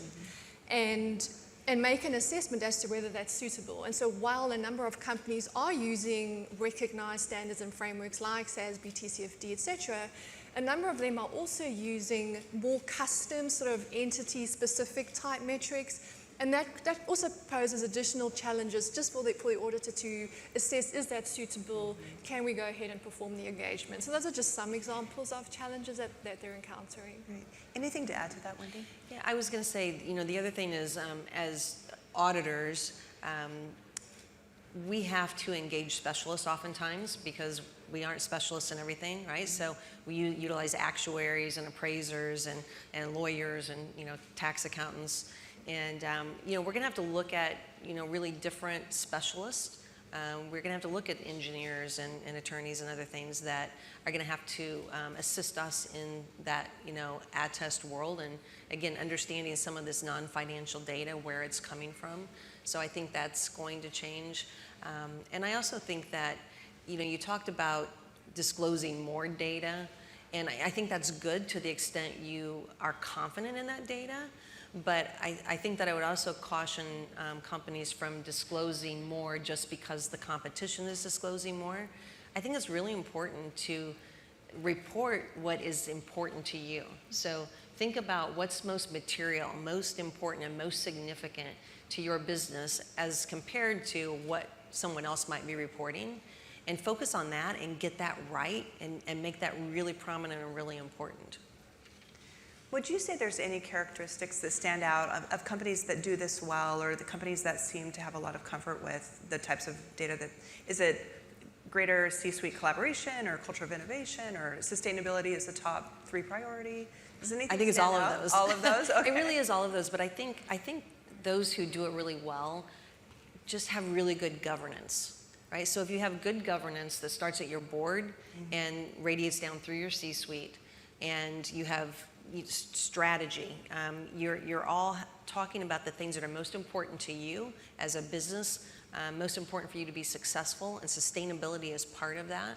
And all of that falls under the same umbrella of governance and governance of data.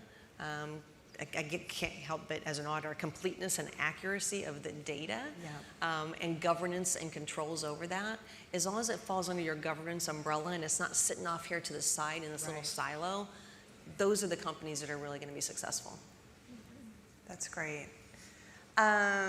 Desiree, what advice do you have for companies that are integrating sustainability data into their overall risk management? So what I'd say is kind of just, to step back, given the pervasiveness of ESG-related risks and the fact that they represent the majority of the top 10 global risks, it's really important that they be integrated and managed as part of the overall enterprise risk management.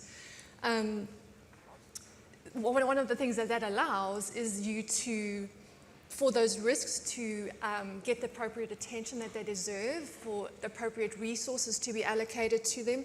And something else that it also helps with is it helps a company avoid a situation where they're reporting material risks in their sustainability report or on a company website, but they're failing to consider whether those risks also need to be reported in their regulatory filings.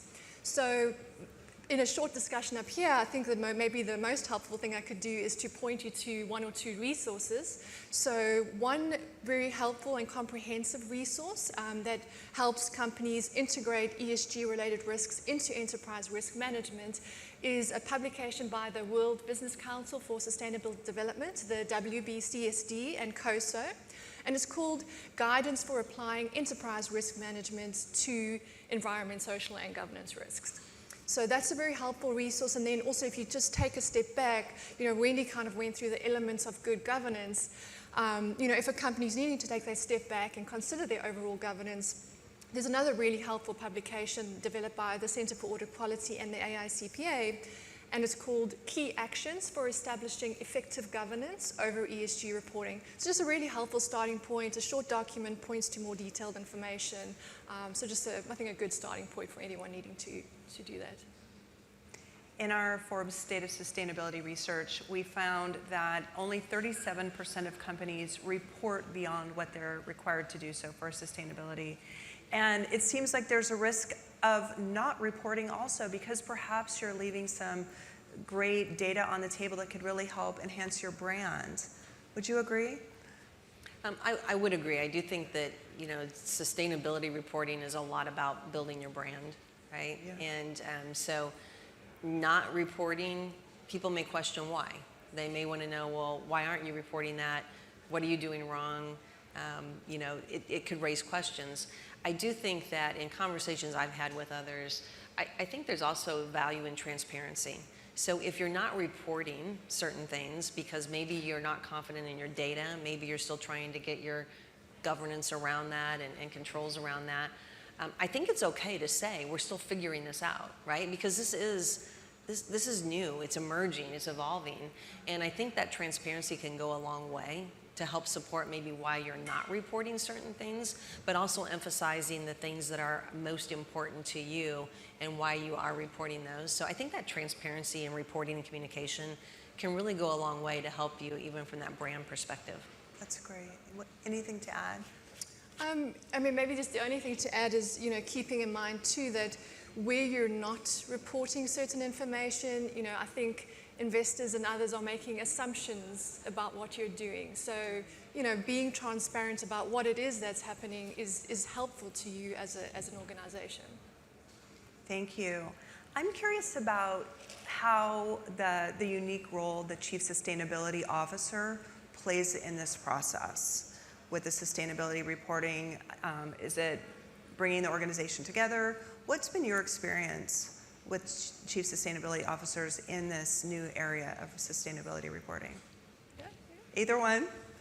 So I would say, we had seen CSOs, primarily operating with a small team, kind of in a very siloed approach, back a few years. But I would say it's been evolving to a situation where they're part of as you were alluding to, part of a cross-functional team that typically will include, functions like finance, legal, risk, internal audit, sometimes systems are components of IT, sometimes HR, and the exact composition will kind of vary slightly from company to company.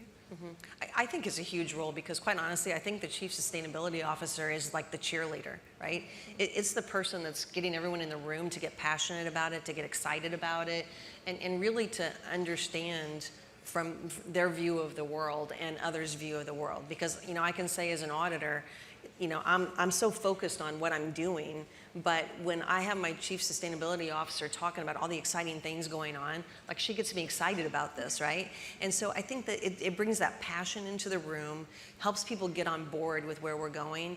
I think about it in Crow, we have all these data scientists, and they are phenomenal data scientists, but they're not auditors. So if we're trying to get them to develop something for us through AI, if they don't understand what we do and what we're trying to accomplish, they're not going to get it right. But when we collaborate together, and you've got the passion and the knowledge and the business sense, and then you've got the expertise that knows how to get it done, that's kind of what this is. It's bringing that Chief Sustainability Officer in the room with all the people that are going to help get it done, and that collaboration is really critical.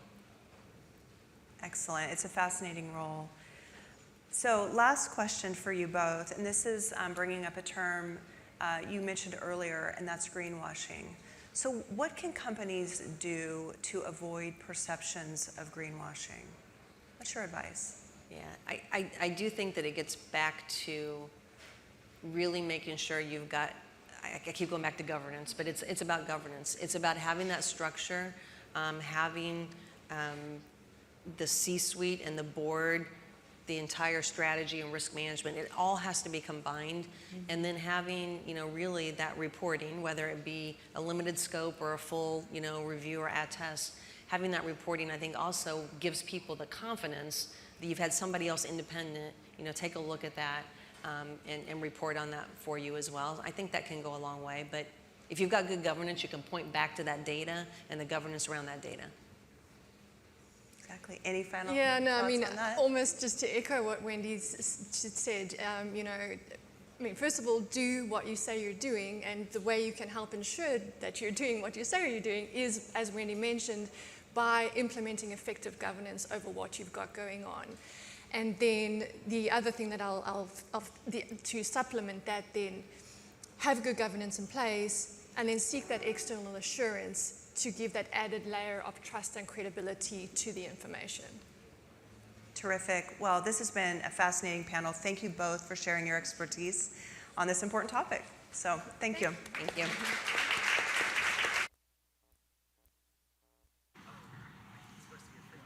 Please welcome to the stage panelists Ben Dell, co-founder Kimridge and founder Chestnut Carbon, Christian Jolk, co-founder and partner 2150, Lisa Sachs, director, Center on Sustainable Investment, Columbia University, and moderator Rosemarie Miller, digital assets reporter and on-air talent, Forbes.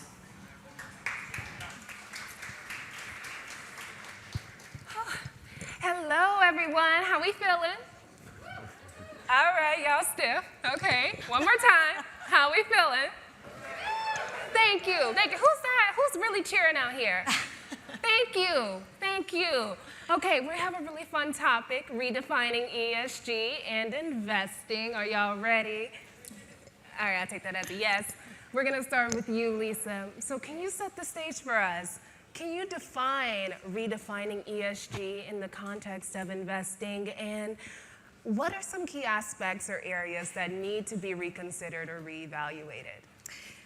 Thank you so much that it's going to be hard to jam in this panel, because trying to unpack ESG and clarify a lot of misconceptions is obviously taking up a lot of space these days in politics, in the news, and in the business sector, and in the financial sector. I think the one kind of framing thing that I'd say is that ESG, environmental, social, governance, doesn't even have a noun really, means so many, is used in many, many different ways, and each of the ways in which it's used has actually vastly different goals, very different strategies associated, very different implications of what we would measure to get there. So I think redefining ESG is actually breaking apart the different approaches to ESG, and I would lay out three, I guess, for conversation. One is that for many, ESG is about understanding and integrating ESG risks from a financial perspective, so looking beyond financial risks and the exposure of portfolio companies to ESG risks to make better risk-adjusted investment decisions. A second approach would be tilting or value-aligned investing, and that might be putting together a portfolio that is focused on companies with gender diversity in the board, or there's vegan portfolios or renewable energy portfolios, or likewise screening out sin stocks or whatever. So those are screened portfolios that align investments with certain values. And then a third is, and by the way, a much smaller set of strategies by volume, is trying to have impact and trying to actually affect change. And that would be trying to understand the impacts that portfolio companies are having through their actions, and how can one engage or use different investment strategies to have impact. So again, those are all termed ESG investing, but they are very different approaches to considering ESG factors, which really lead to very different strategies and different things that we should be measuring. Thank you, Lisa. Trust me, we needed that definition. Christian, on to you. So when it comes to integrating ESG factors into investment decisions, there are several challenges and barriers that companies and investors often face. In your opinion, what do you believe are the biggest ones? Yeah, so when we look at investing, we just had a session on accounting, which is backward looking, and we talk a lot about risk, right? Investing is looking into the future. What are we going to do? What are we going to change? I think there's three things. One is, first of all, you need to change your investment strategy and models to include cost of nature, cost of carbon, those sorts of new financial metrics that we don't have included today. I think the majority of the companies are talking about it. They're not doing it. Two, how do we price that? It's super hard to price, right? The volatility of these things. And third, I think that the governance, when we talk about ESG, the governance and the predictability from governments to actually say, okay, this is where we're going. Right now, today, we're seeing the UK government saying, we're going back on the cars. So this is really, really, I think, one of the things where if you want to redefine ESG investing, then you need to think of how can you create predictability, how can you price that into your models to make it much more easy to take investment decisions. Okay. And Ben, you're way down there. Way, can you even hear me? Okay. So considering the increasing importance of ESG investing and the need to address long-term societal and environmental challenges, how can we effectively align ESG strategies with achieving sustainable development goals? Yeah, look, I think the first thing to say about ESG investing from my perspective is it's about engagement. There's a school of thought about divestment in ESG, and I'm as far away from that as possible. I think to be a successful investor with an ESG mandate, you really have to engage with the corporations that you're dealing with and talking with. And obviously, I live in the energy space, and there's a real opportunity to change people's environmental performance, change their governance, and we've seen that in the last 5-6 years. So first thing I'd say is it's really about engagement across the board. I think that's true when you look at the carbon space and pricing carbon. I think it's about explaining to people how that's going to impact them on a go-forward basis. But more importantly, I think it's about telling management and showing management the opportunity that exists by embracing this side of the field and creating that positive feedback loop. I think a lot of people talk about ESG, and management teams in certain sectors view it as a burden or a problem or something they've got to manage, rather than seeing it as an opportunity. So from my experience, when we've been engaged with companies, we've been able to show them how not flaring gas is economically beneficial, how reducing their carbon footprint actually saves them money and generates incremental returns. So for me, it's about engagement. It's about showing them the positive elements of what they can do, and then getting management teams bought into that process so they can actually go out and deliver it. And Lisa, we are back to you. So I've read some of your work, and you mentioned ESG approaches may have a limited effect on real economy and run the risk of masking societal problems and financial sector responsibility. So what measures or strategies do you believe could be implemented to ensure that ESG approaches have a tangible impact on the real economy rather than just being seen as a way for the financial sector and corporations to avoid their responsibility in addressing societal problems? Yes, thanks. So I've been a bit of a cynic, but also an optimist. I mean, I'm engaging in this because I think we have a real opportunity, and I think we have a real need to do ESG properly, and I don't think that that's the track, actually, that we're on. It's very heartening to hear the ways that you're talking about it in terms of engagement. That's not actually that's not how ESG is used by most of the field. By most of the field, it is about portfolio construction, or it's about the integration of factors, or whatever, and it's actually very little engagement. And I actually think that's a disadvantage to those who are meaningfully engaged. You should have a different label to show what you're actually doing as stewards of the economy to try to affect change. So my concern has been that many people, and where I teach, I engage with hundreds of students, and many think that ESG investing is solving our global problems. And that's my biggest concern, is that it's not sufficient to solve our global problems, and I worry that it can be a distraction. One other point that I would make before saying exactly what I would do is that there's a lot of opportunity in ESG, but there are also some hard trade-offs in ESG, because the ESG I care about is about managing the impacts of our economy on the planet. And some of that means that there are costs and there are real difficult decisions to make. So I think an honest engagement with ESG is to think, to think about those trade-offs and those costs, and it's not going to be a huge opportunity for some. It may be from a reputational perspective, from a mitigating regulatory risk because the regulatory environment is catching up, but it's not always so straightforward, because what we really need to do is to mitigate all of the impacts. So what I think is meaningful ESG is actually what you've described, really, which is that the financial sector are stewards of capital and they are stewards of our economy. So I think the two most significant things that the financial sector can do is to think about where new money is being directed. We have a many trillion-dollar investment gap in achieving the Sustainable Development Goals. We have a many trillion-dollar investment gap in the energy transition alone. So where is new financing going? Because right now, with all of the ESG talk, we are not closing that gap. In fact, that financing gap is widening. So that's one thing, is where are we putting new capital and not financing things that we shouldn't be financing. That also hasn't come down despite the ESG boom. And the second thing is to engage. So I think that is really what responsible investors ought to do. That's what ESG should mean. You are stewards of the economy. You own these companies. Increasingly, the largest 3, 4 own by percentage a massive share of almost every publicly listed company. Engage, exactly as you said, but not always from an opportunity, manage risk perspective, from as companies, as our economy, you're responsible for our society. Think about the impact that you're having and what does it look like to manage it. So that's how I would redefine ESG.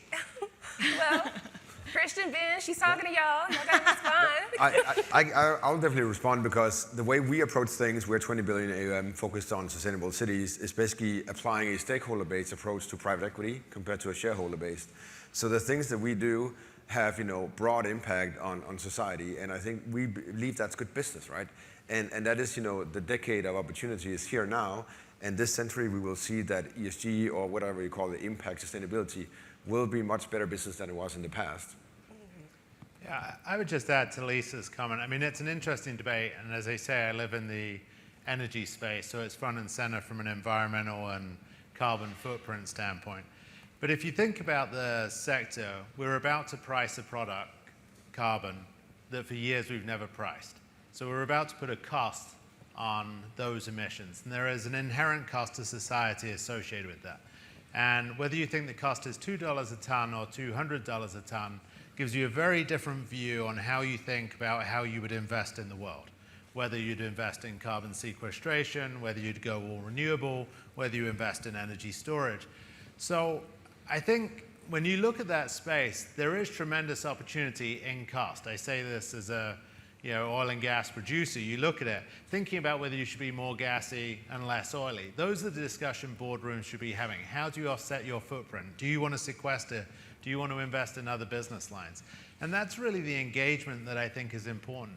I mean, I come back to one of the issues that exists in the market is the prevalence of large ETFs who really don't engage. I know they have engagement groups, but they really don't have a strong voice. They really don't drive what management teams are doing, and they're really not thoughtful in terms of positioning companies. And now, in many cases, that group of investors own 40, if not 45% of companies. When they're the majority of ownership, management teams really don't have to do much apart from appease that non-voting base. So I think there's some structural issues we have in the market. But there is, what I've seen in our engagement and our activism is that 2, 5, 10% stakes in public companies with good PR can have a massive impact in terms of how management teams think about things and changing directions of companies in better ways. Okay, well, you are still in the hot seat. Ben, how can investors assess the impact and effectiveness of their ESG investment strategies? And are there any established frameworks or tools that can help with this evaluation process? Look, I think one of the interesting things in that to me is it's about returns. Good ESG should be good business and it should be good in terms of economic value added, right? We're not looking at this as a negative, right? So when we deal with companies and we say you should do this, this, and this, it's about creating economic value for the company, for the shareholders, that should ultimately drop to the bottom line. And creating a positive feedback loop where other investors want to own that company and multiples expand basically accelerates that behavior. That's what you like to see in the market. So for me, at the end of the day, if you're an activist, if you're engaged, if you're forcing better ESG on a company, you would like to see that you're delivering better share price performance, because A, I think that reinforces the behavior, and B, I think it's the ultimate measure of what you're doing right. Can I two-finger that? Say what you got to say, Lisa. I just offer a different measure, which is how are we doing in society and on societal factors. I am also invested in capital markets and would like to be able to retire and to pay for my kids' education, but I also want there to be an environment when they grow up, and I would like them to be in a society that treats its workers fairly and decently. And so for me, the measure of success of ESG is, are we providing that future to our children? And by the way, that's not at all the measure right now. You're right. I mean, what you say is the measure that others are using, and I think that's a problem because we're seeing a growth of ESG and a worsening of environmental outcomes and of social outcomes and so on. So if we measure success by shareholder performance, we are going to miss the mark on our sustainability metrics. So I would add that as a set of metrics we should be using.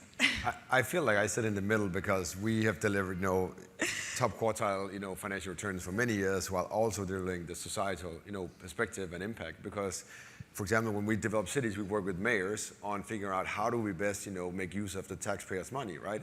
So if you think of the global economy, $105 trillion, how do we make sure that whatever we do is capital efficient, both from an investment point of view, but also from a taxpayer's point of view? In the end, it's everyone's money, right? It's our grandchildren, that we need to create a world for. If I can offer a slight rebuttal. The issue is the duration of the market, right? If the market said in 20, 30 years' time, 40 years' time, we're going to, and I'm exaggerating, we'll poison the planet to the point you can't live on it, then companies who are in the business of doing that would be sold, they'd trade at a discount, and they'd underperform. I agree with you, we have an issue that the market is so short-term that it prices that long-dated risk in the wrong way, and probably underprices that long-dated risk. And as you get closer to that risk, it will price it more aggressively, and you'll see the performance in the stocks today.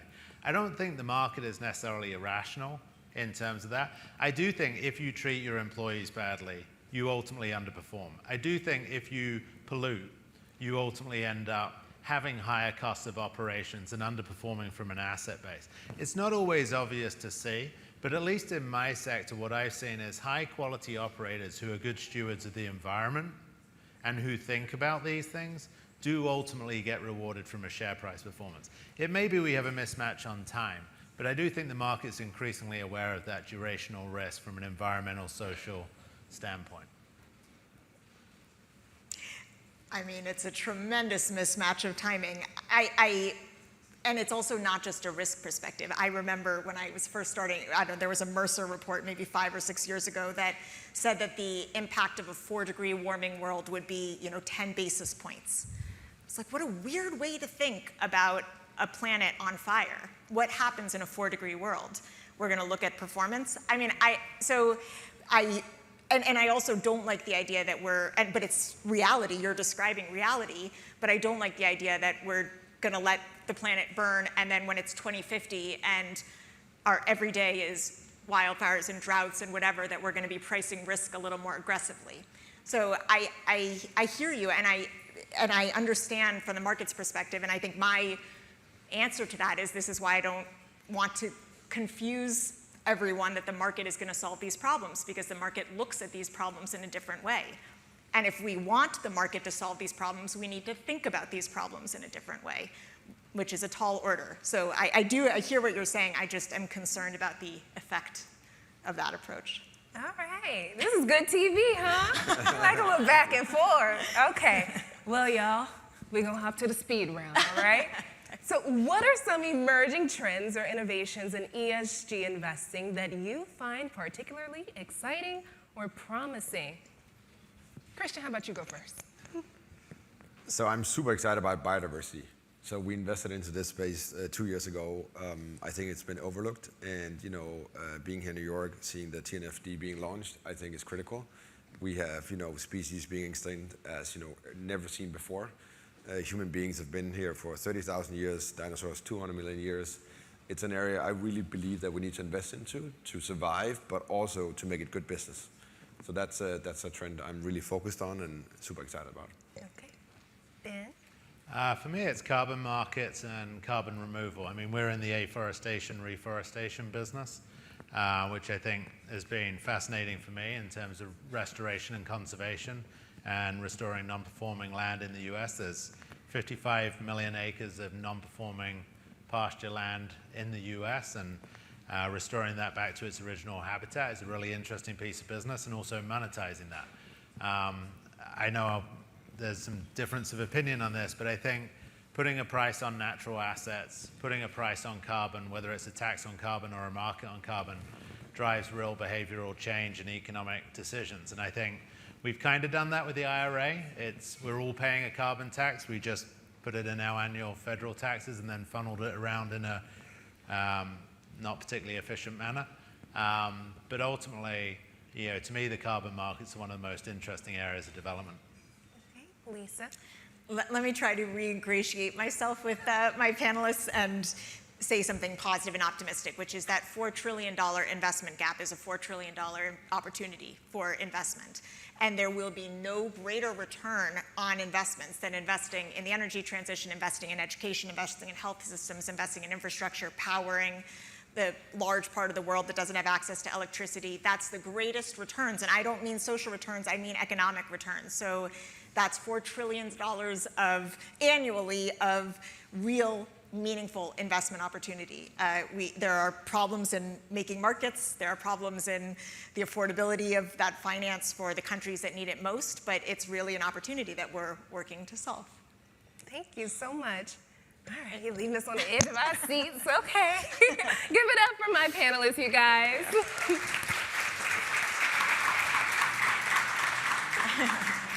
Thank you.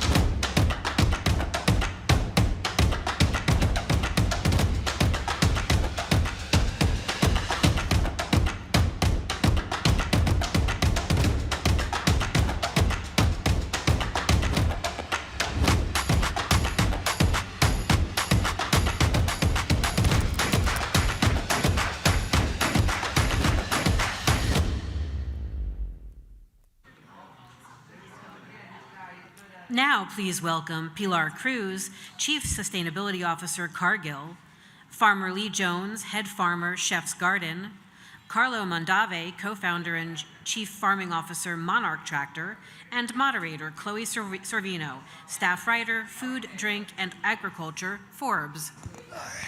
Hello. Thank you all for hanging with us today.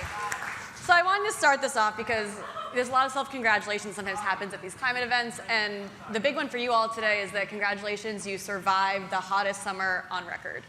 And while it's only going to get hotter, it's also going to get harder to survive from here on out. But y'all did it, and a lot of crops didn't. So we're here to talk about that today. We've got such an amazing lineup. Really, the problems in our food system are not far off. The impacts of climate change are being felt right now, and it's only going to get worse. But climate change not only threatens how food is made, but it really also can be a solution. And that's the dichotomy that we're going to be really pulling into. Lee, I'd love to kick this off with you. Your produce is served by some of the most renowned chefs around the world, and you do that very sustainably. You use cover crops, you use greenhouse farming, but your farm has changed a lot in the past 40 years. Can you share a little bit with us about how and why? And since this is a Forbesy crew, can we start off with some interest rates? With some what? It's interest rates. I want to hear your family story through the lens of interest rates. Well, we've been farming for a long time. We were mentored by my father, Bob Jones Sr. I work with my brother, Bob Jones. We're in Huron, Ohio, and we farm under the name of the Chef's Garden.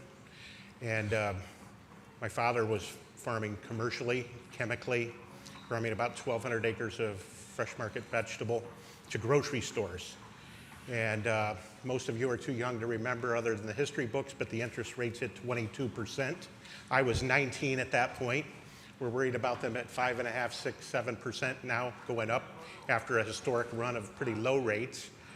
The banks foreclosed at 22% interest with a hailstorm, and it wiped the business out. And I stood and watched them auction everything right down to our mother's car and every piece of equipment on the farm. And as devastating as that was, I don't tell you that to feel sorry for us. It was an opportunity to rethink what we were doing because it never really felt right. We were farming the traditional methods that the universities were teaching with monoculture. Here's the chemical you use to get rid of this disease: fungicides, pesticides, insecticides, always treating the symptom, much like our Western culture of medicine, I might add. And we looked at agricultural books from 100 to 150 to 200 years ago. Why is it, with all the knowledge, with all the brilliance, with all the wisdom, with artificial intelligence, is it that the nutritional levels in vegetables from 1920 to 2020 have gone down 50 to 80% and continue to go down with all the brilliance that we have in this world? It's incredible. So the fact that we lost the farm just gave us that opportunity to rethink, what the hell are we doing? And so we started looking back, and my dad always had a saying that the only thing we're trying to do is get as good as our grandparents were 100 years ago. Get as good as the farmers were 100 years ago. And that was really the beginning of regenerative agriculture for us, rebuilding the land through plant-based rather than through chemical and synthetic. And it is unbelievable the degradation that we've done to the soil in the last 100 years by trying to farm chemically and synthetically. It doesn't work, and so we put a little more on. We put a little bit more on, and it doesn't work. And it's been unbelievable. We actually put a lab in on the farm where we're testing nutrient density, nitrate oxide. We have 200 team members, family team members, not necessarily biological, really dependent upon what we're doing. And we think an even broader scale of the world. This isn't about saving farmers, it's about saving humanity. Yeah. The nutritional levels going down 50 to 80% and continuing to go down. In the same time period, and I don't want to get called out on numbers, but the occurrences in kidney, liver, heart, cancer disease, attention deficit disorder, autism, childhood obesity, allergies. Is there anybody in this room that can't say that they don't have somebody in their family that isn't suffering from one or more of those diseases? It's not sustainable. It's from the numbers that I've read, it's a 3,000% increase while the nutritional levels are going down 50 to 80%. Pretty scary stuff. When you start and use regenerative agricultural approaches, it's unbelievable what you can see. Folks, this isn't all doom and gloom. It's amazing to see how the soil will respond to being treated well. I can tell you personally, there is nothing more beautiful than an ecosystem working in harmony. Our goal is to work in harmony with nature rather than trying to outsmart it. We have a saying, healthy soil, healthy vegetables, healthy people, healthy environment. And that's really the crux of what we're trying to do. I don't want to ramble on too long. We got a great panel here. I get kind of excited about this stuff. We're going to come back to you for sure. Yeah, let's give it up. Carlo, why don't you take it from there? You know, I mean, with the perfect setup, soil health is degrading by the minute. Some say that there's 60 harvests left in the country, right? A third of topsoil is lost every year. So can you share a bit more about how you've personally seen this? I mean, your family has gone through, what, it's 104th harvest this year? Yeah, I'm into what Farmer Lee said because I totally agree. I'm one of the founders of Monarch Tractor. It's an all-electric driver optional smart tractor. We'll get to that too. Yeah, but I never imagined being involved in technology. I'm a farmer and a winemaker first. And I remember when my family sold Robert Mondavi Winery back in 2004, and I watched 1,800 acres in Napa Valley and another 8,000 acres in California that went from the farming tutelage of my family to the farming tutelage of the new company that bought it. And I remember driving up, similar to Farmer Lee, I was up on my father's farm, and all the land around, all the vineyards around had gone from our tutelage to the new company. And I remember it was late spring, and I saw this beautiful green hill with this electric orange strip underneath the vines. And I was like, what in the heck is this orange strip? So I took my dad outside. I said, Dad, what in the world's going on here? And he said, they're chemically mowing. And I said, well, why would you spray a chemical by the root ball of the plant? Wouldn't it hurt the plant? And by the way, our well that we drink water from is at the base of this hill. Wouldn't we end up drinking trace elements of this, and wouldn't this be bad for us? So I began researching. I linked up with some incredible people. I learned about the human health impact, a lot of the things that Farmer Lee talked about. I learned about the environmental impact, and I learned that since the introduction of glyphosate, known as the introduction of Roundup, in '74, since this introduction, the monarch population of butterflies has declined by 99%, and they're now on the brink of extinction. I then learned, another study just recently came out showing that 70% of Europe's insect biomass has disappeared since the year 2000, and with it, 50% of the bird population. And so I created a movement within my farming community to basically say, hey, we got to get rid of these chemicals. And I quickly learned in talking with my friends that with a tear in their eye, this is before the Monsanto lawsuits, but with a tear in their eye, they would say, look, we didn't know about this, but we got to put food on the table for our families, and we got to put our kids through college. I learned 43% of farms in America are profitable, meaning 57% are struggling. That's not sustainable. It's crazy. And then I learned through large farms at scale, like the company that bought my family's winery, that look, we agree we don't like these chemicals, but if we want to go without them, we have to drive our tractor more, because you spray a pre-emergent which kills the seedbed and a burn-down herbicide like glyphosate, and you're done once or maybe twice for the year, depending on the rainy season. Equally, if you want to mow, 100% reduction of the chemical, but you have to drive your tractor more. And so, long story short, these farms would say, look, we agree this isn't good, but there's a labor shortage, and we have to drive our tractor more. Turning on a small tractor the size of Monarch, but diesel is like turning on 14 cars with a NOx, particulate, and CO2. So I learned about this carbon footprint divide. Monarch Challenge was going to fail. That's when I met my brilliant co-founders at Monarch Tractor. We created this electric tractor to bridge away from the fossil fuel era and into the renewable era, and we are able to automate. And automation isn't about saving money, you guys. Automation is about getting rid of chemicals. So when you automate, when you mow, think of the tractor like a Roomba going up and down, and every time it rains, you send it out, it mows again. 100% reduction of 9 billion pounds of pesticides, 5 billion of herbicides. Yeah. To chemically mow. This is ridiculous. We get rid of that by automating spraying for insecticides and fungicides. First off, I think on the table there's the ability to have 100% reduction of the fungicides and insecticides as well. But currently we're 95% inefficient the way we spray, because you put the operator in there and you go as quick as you can to spray to cover as many linear feet of fruiting wire as you can within that hour of the operator's availability. When you automate it, you can slow down. If we can go from 5% hitting the target to 30%, come on. So there's also on the table a future of getting rid of those. But, and like Farmer Lee was talking about, this has come at a collapse of our soil microbiome, our farm biology. The mycelium and mycorrhizal fungi has gone deeper or disappeared. Our percent of organic matter in our soils is 0.5% or less. If we can get to 5%, you guys, 0.5%, 2 million pounds is what our topsoil is at 6 inches. If we can go from 0.5% or less, 10,000 pounds per acre of organic matter, to 5%, that's a 100,000 pound increase. And if we can just go in California, which is 43 million acres of land, if we can get to that, it's 4.3 trillion pounds of organic matter in our soils. So this is a huge piece, the getting rid of chemicals piece. It's not just the electrification of agriculture, which I'm really proud that we're doing at Monarch. The automation is equally as big and important. So I really appreciate it. Okay, so Pilar, you come to us from one of the longest standing, largest agribusiness giants in the world, America's largest private company, and Cargill and other big food corporations, have taken their fair share of criticism over the years for, putting in some of the structures in place that, they're both talking about.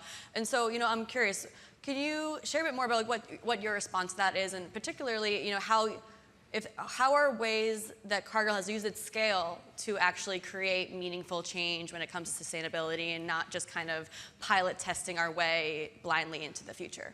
So first and foremost, I share the passion, and I would say we're fundamentally aligned with Farmer Lee and Carlo in terms of the challenges, the opportunities, but also the solutions. So you mentioned our company. We've been in business for 158 years. We're privately family owned, which is remarkable. And for those who are not very familiar, Cargill is a food and agriculture company. So the way that I describe our company is every time you have something to eat, whether it's breakfast, lunch, or dinner, there will likely be a Cargill ingredient or a Cargill product, whether it's vegetable oils or flour, cocoa, chocolate, palm, beef, poultry. Diamond crystal salt. Yes, salt, thank you, sweeteners. But we are dealing with significant challenges today, and this is why I think the work we do is so important. our company's work is mission critical. We are all about food security. Our purpose is to nourish the world, but to do it in a safe, responsible, and sustainable way, which is why protecting the soil, developing climate-smart solutions are fundamental to our company's success. The challenges that we are dealing with at the moment are no different than the challenges that you, Carlo, or Farmer Lee are dealing with. Climate change, food insecurity, inflation, supply chain disruptions, and food security particularly is very personal to me. I grew up in Latin America. I grew up in Bogota, Colombia. And I can tell you that I saw a lot of poverty and a lot of food insecurity in Latin America. And this is why, again, the work we do is fundamental to the success of the planet and the success of people. So we begin by understanding the localized approach of the farm. So what works for Farmer Lee may not work for a soy farmer in Brazil, or a cocoa farmer in Ghana, or Cote d'Ivoire, or Vietnam, or a poultry farmer in Central America. So we work very closely with thousands of farmers around the world to understand the challenges, the complexities, the type of soil, and we bring our company's capability, our expertise and talent to develop climate-smart solutions, to develop regenerative ag programs, and to develop solutions that allow farmers like Farmer Lee to do more with less, to protect the soil, to increase productivity, to reduce waste. And every program that we have in our company has multiple benefits. We don't think about it in isolation, whether it's climate or water or regenerative ag, it's all connected. Anything we do, as you know, Farmer Lee, to protect the land will have multiple benefits, including yields, productivities, reduce of use of nitrogen, fertilizers, protecting the soil, and ultimately increase food security. And I'll just give you a couple of examples of sustainable solutions that we have in place. One of those is a regenerative flagship program in the US, and the name of the program is Regenconnect.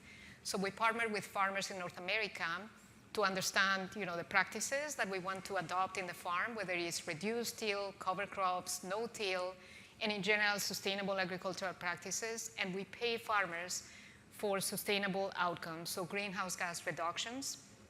And we have seen a huge success to the point where we are deploying the program, which has been implemented in 24 states in the US, into 6 countries in Europe, including Germany, France, and Poland.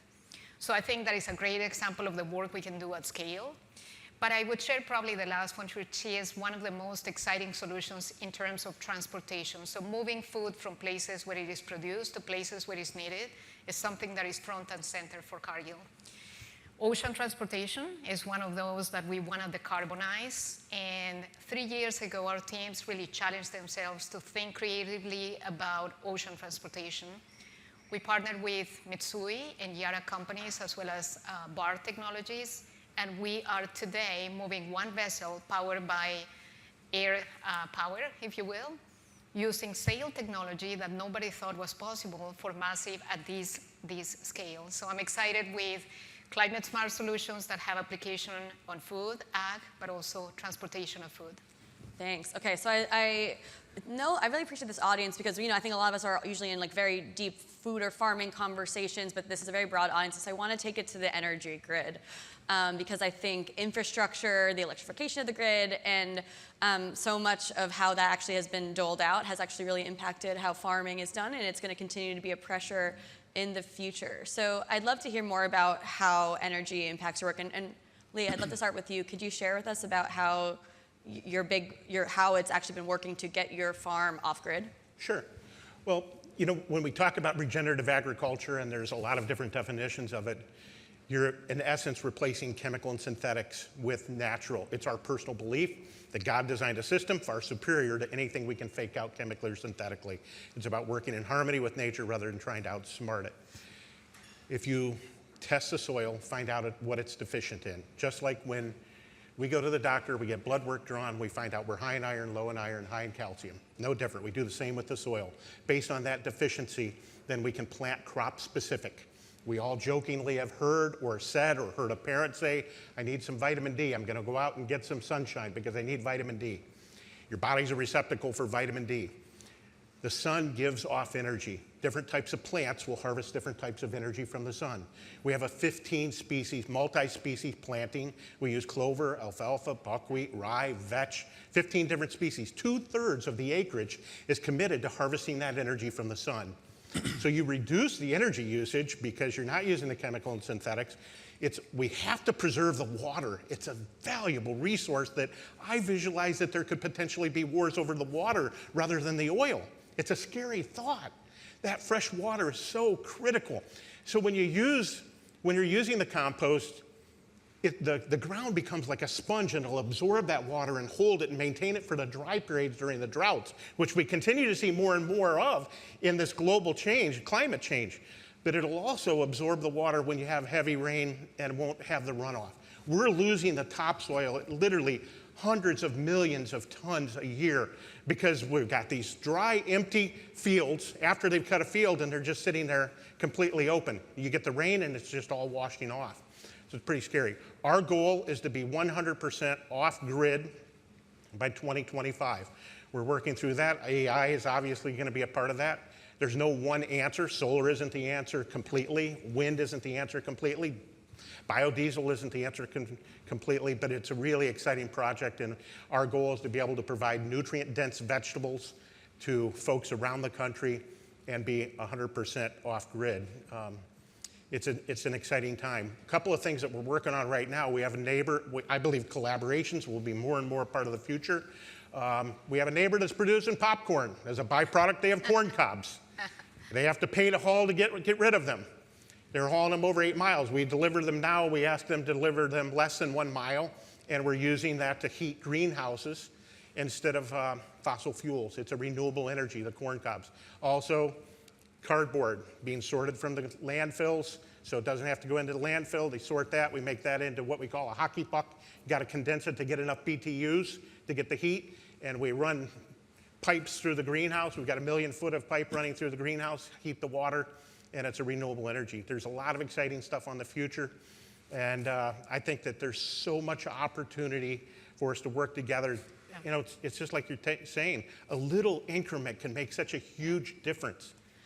Pretty exciting stuff. Yeah, thank you. Yeah, Carlo, can you explain how your tractor system actually helps farmers become energy independent? You can send one of those over to us. We're glad to try it out. On your way, we got you. Yeah, and actually I just want to close last. So we began deploying tractors in December. And so the farm in front of my father's house, he took me outside. I forgot to mention this. He took me outside this spring when normally people are spraying herbicides, and he said, look, no herbicides. So the company that bought my family's winery also is one of our first customers. So we're starting to see impact, over 25,000 acres of impact. But when you look at the landscape of agriculture, right now, today, it represents basically half of our planet's inhabitable land. And when you look at places like Italy, so America's oil and gas rich, right? Italy is not. They've been dependent on Russia for energy. And so this whole Ukraine-Russian war has really just opened up a weakness there. And so when you look at the fact that half of that inhabitable land there is used for agriculture, it's incredibly rich with renewable resources, wind, geothermal, hydro, solar. And so now with our tractor, and also, by the way, having been a part of this firsthand, because they always shut the grid off during harvest for preventative measures to wildfires. The first thing they do is they say, shut the grid off because a tree will fall on and cut a line and we'll start a fire. So when the wind and it gets dry, the grid gets shut off. So our tractors are able to essentially go completely off grid, harness the energy that is either blowing through or ripening our crops. We're able to store it in the batteries, and we're able to deploy that. So 10 of our tractors is greater than a megawatt hour of energy. Essentially, like we were talking about earlier with nuclear, can power 1,000 homes. It's a significant amount of energy. One of those tractors can be deployed to go do agricultural work.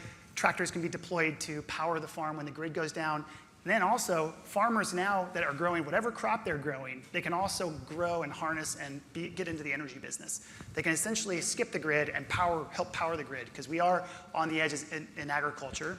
And so because of that, we're the first ones that get shut off. So now we can help power the grid, which is exciting. Or like Farmer Lee's talking about, which I'm excited about, is go completely off grid. So I think the future of energy is really, really exceptional and exciting. Farmers now can double their crops in agriculture because of this technology, which is great. So, I mean, for our company, I would say 10% of our emissions are within scope 1 and 2, so within our operations. 90% would be within our supply chain. So not only is it important for us to introduce greener energy, and over the last few years, we have increased our green energy by 20%, so including things like wind, solar energy, biodiesel, biogas, which are fundamental.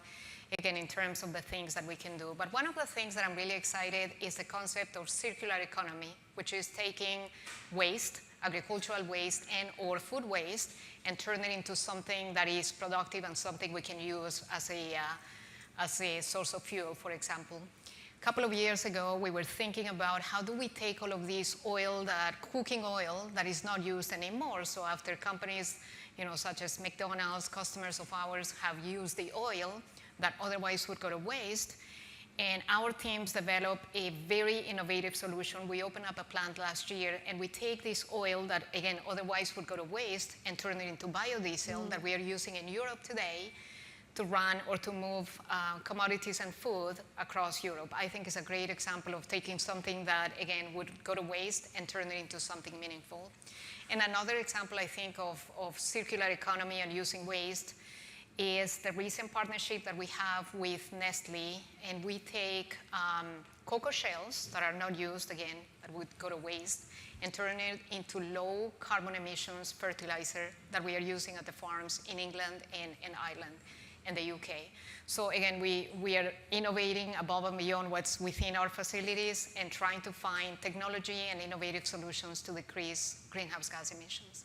Thanks. So to wrap this up, I think we all want to impart a really sense of urgency here. Time is really running out to solve the most pressing issues of how climate change is impacting our food and farming system. And there's already been irreversible damage, but the time to figure out these solutions and put them to work is now. And since this is such an engaged audience, I think it's great to end on a bit of a call to action. But also, food is deeply personal, right? So why don't we all end on one way that we try to take, eating sustainably at home, whatever that means to you, something that maybe an audience member can try. I'll start. I have composting worms that eat my raw food waste at home. Even on my New York City terrace apartment, you could have composting worms too. If you think about how majestic and beautiful a Brussels sprout plant is, 3-4 feet tall, big stalks, sometimes almost as big around as your wrist. And these beautiful leaves, Mother Nature designed those leaves to be able to protect the Brussels sprout from being sunburned because it takes 8 or 9 months to grow them. We put all this love, we put all this energy, we put all these nutrients into growing this majestic Brussels sprout plant, and all we do is eat the Brussels. I would defy any one of you, I wouldn't bet you the farm, I'd bet him one of his tractors though. If I blindfolded you and you ate Brussels sprout leaves or collard greens, you wouldn't know the difference. They're in the cruciferous family, right? Yeah. And we try and look at utilizing the entire plant rather than the waste of that. European countries got it because they used, what is it, nose to tail or hoof to nose or whatever. At some point in their thousands of years of existence, they had to learn to eat every part of the animal to survive. Why can't we do that with a vegetable? Why can't we do that with a plant and be able to utilize the entire plant? So that's mine. Thank you. All right. Love that. So mine would be, I think, supporting local farmers that are doing actions like Farmerly, Regeneratively Farmed. Through this whole movement, before starting Monarch Tractor, I started I have a winery called Rain, my brother and I farm and make. It's all regenerative, beyond organic. But we started creating a rosé called the Monarch Challenge to try to create this conversation of what is happening in our planet, and using the monarch as kind of that indicator species to talk about what's happening with this kind of avian and invertebrate apocalypse that we're in the middle of right now. And so I think one of the big things that I learned from that, and we wanted it to be a rosé that the proceeds goes to the Xerxes Society and to the Sonoma County Wildlife Rescue, but we want to create a conversation. So I think one of the biggest things is shining your light with your voice on what's happening to our planet, what's going on with the insect biomass of our planet, what's going on with the birds, the result, this coming from farming. So creating awareness, so continuing to get out and tell your story, and when you go to buy food, ask questions and try to support farmers like Farmerly. Directly, if possible. I was going to say the same. I was going to say support the farmers because they are at the center of the food system, and this is where the value chain begins. But I'm going to go with another one. I think food waste is a massive problem in America, and it's a massive problem in the world. I mentioned food security or food insecurity. We know every single day 830 million people go to sleep hungry.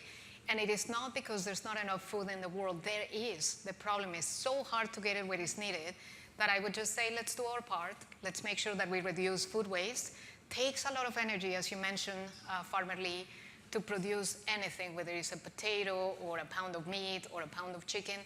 Let's make sure that we reduce waste. Put it in the freezer. Eat as much as you can. Recook the food. Make it in a breakfast meal the next day, because that really helps not only the planet, but I would say also to reduce hunger. Thank you all so much. Give it up for my panelists. Thank you. A lot more from there. Thank you. Now please welcome Victoria Baggio, COO Radiant, Dr. Clea Closter, Partner and Head of Science, Lower Carbon Capital, Matt Geilich, Co-founder and CEO, Astroforge, and moderator Alex Knapp, Senior Editor, Health and Science, Forbes. I'm confused. Sorry. Which one is it? Am I on this side? All right. Well, now I'm hungry. Thanks, Chloe. Thank you, all of you, for still being here and listening to us. And I know that a lot of the people here, in your reporting, in your long-term outlooks, in your plans, have a year written down. That year's 2050. That's a year where a lot of people are trying to get to net zero by nations, energy systems, all kinds of companies. And I saw this a lot preparing for this conference, and it made me think, what is 2050 going to look like from a sustainability point of view? What are the technologies? Because we know a lot of you also have 2030 goals, but we know what 2030 looks like, right? It's solar, it's more energy efficiency, it's all this other cool stuff. But what are going to be the cool technologies of 2050? And what's going to be driving our sustainability goals then? And that's the kind of nerding out we're going to be doing right now. So I want to start with Clea. Because you're an investor, and you are a long-term thinking investor. So I want to know, what is cool to you right now? What is just getting started? That's going to be what industry this little one in here is going to be founding her first startup on. Yeah, great question. So small clarification, we are an investor on normal timelines. We're looking for 10-year funds. 2030 is definitely in the ballpark, but I do like to think about the big picture and what the world is going to look like long term. And I think the panelists before us just presented a wonderful version of what agriculture could look like. And honestly, it's hard to pick because I get to work with folks that are using plants to produce some of the most important metals that we'll need, that are building bioreactors that can produce our most important sources of protein locally, and various energy sources coming from the oceans and maybe space. But the thing that I've been spending a lot of time on and been really top of mind for the last week and many years prior, but because I went to visit something called the National Ignition Facility last Friday, which is the national lab that proved to the world that you can use lasers to harness fusion energy and produce more energy out than you are putting in. What fusion energy is the idea of essentially fusing two atoms together to produce a heavier one and a burst of energy. Very similar to what happens in stars, in our sun, and it's a, I wouldn't just say it's one technology, it's a set of technologies that are very exciting in thinking about a future in which we have security of energy supply, and one that has seen really exciting trends over the last few years. And full disclosure, Lower Carbon Capital has a fund entirely dedicated to investing in fusion technologies. But I would highlight make me very excited about fusion. The first one being technology and how technological progress over the last couple decades has really benefited fusion, whether it's new materials producing magnets that are way stronger than anything we've had ever, whether it's Moore's law that is bringing down the cost of computing and the cost of lasers, and a number of new materials that really make this possible, and simulations around fusion energy that give us the understanding that we need to figure out how these systems will work. The second one is talent and people. And the example that I'll point to there is the fact that just 2 years ago, there were half the number of private fusion companies that there are today. And that translates to a pace of progress that is very different from what you expect from national labs or in international programs entirely dedicated to research. And the third one that I'll point out that I think relates to the panel that we have here is public support, both in the form of government, but also people. And that's because when we're talking about fusion or other forms of clean energy, we're talking about not just climate tech, we're talking about resolving an economic crisis that is very real. And that is the energy crisis, and it just keeps getting exacerbated. And it's one, again, my panelists are looking to solve. And with respect to fusion, the White House has put forward not a 30-year vision, but actually a bold decadal vision on fusion, and expecting to get the kind of first pilot plant built within the next decade.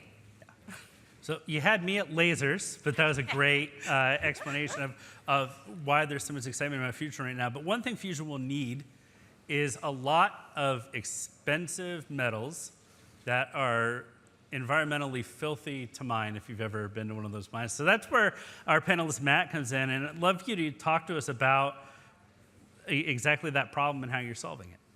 Yeah, so our goal at AstroForge is to go out and essentially mine the universe for the platinum group metals.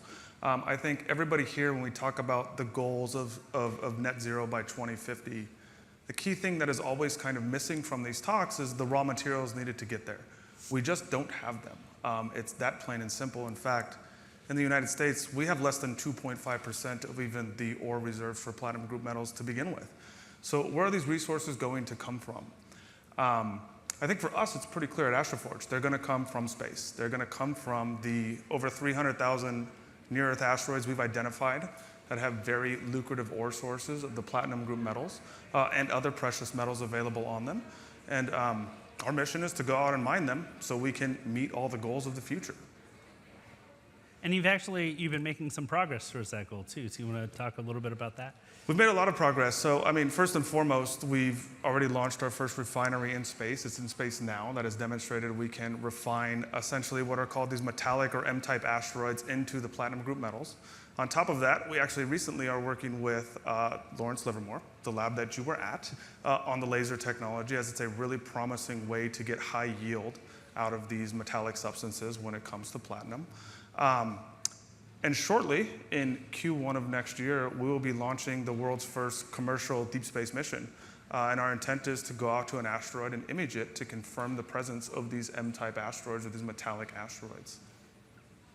Fantastic. And speaking of nuclear energy, of course, there's not just fusion, which is still on the horizon, maybe a decadal horizon, but also nuclear energy is having, fission energy is having a comeback, which is something that Victoria is working on. I'd love to tell us a little bit about Radiant's solution and what you guys are doing. Yeah, so I'll first say that Radiant Stance's fission and fusion are great partners headed forward. Just as Alex mentioned, fission is a technology that has been largely proven in the US. And so what Radiant's working on is we're building a 1 megawatt micronuclear reactor to fit in a shipping container that has the ability to be transported over road and even in the back of a C-17. It's meant to be a direct replacement to a 1 megawatt diesel generator. So the question is why?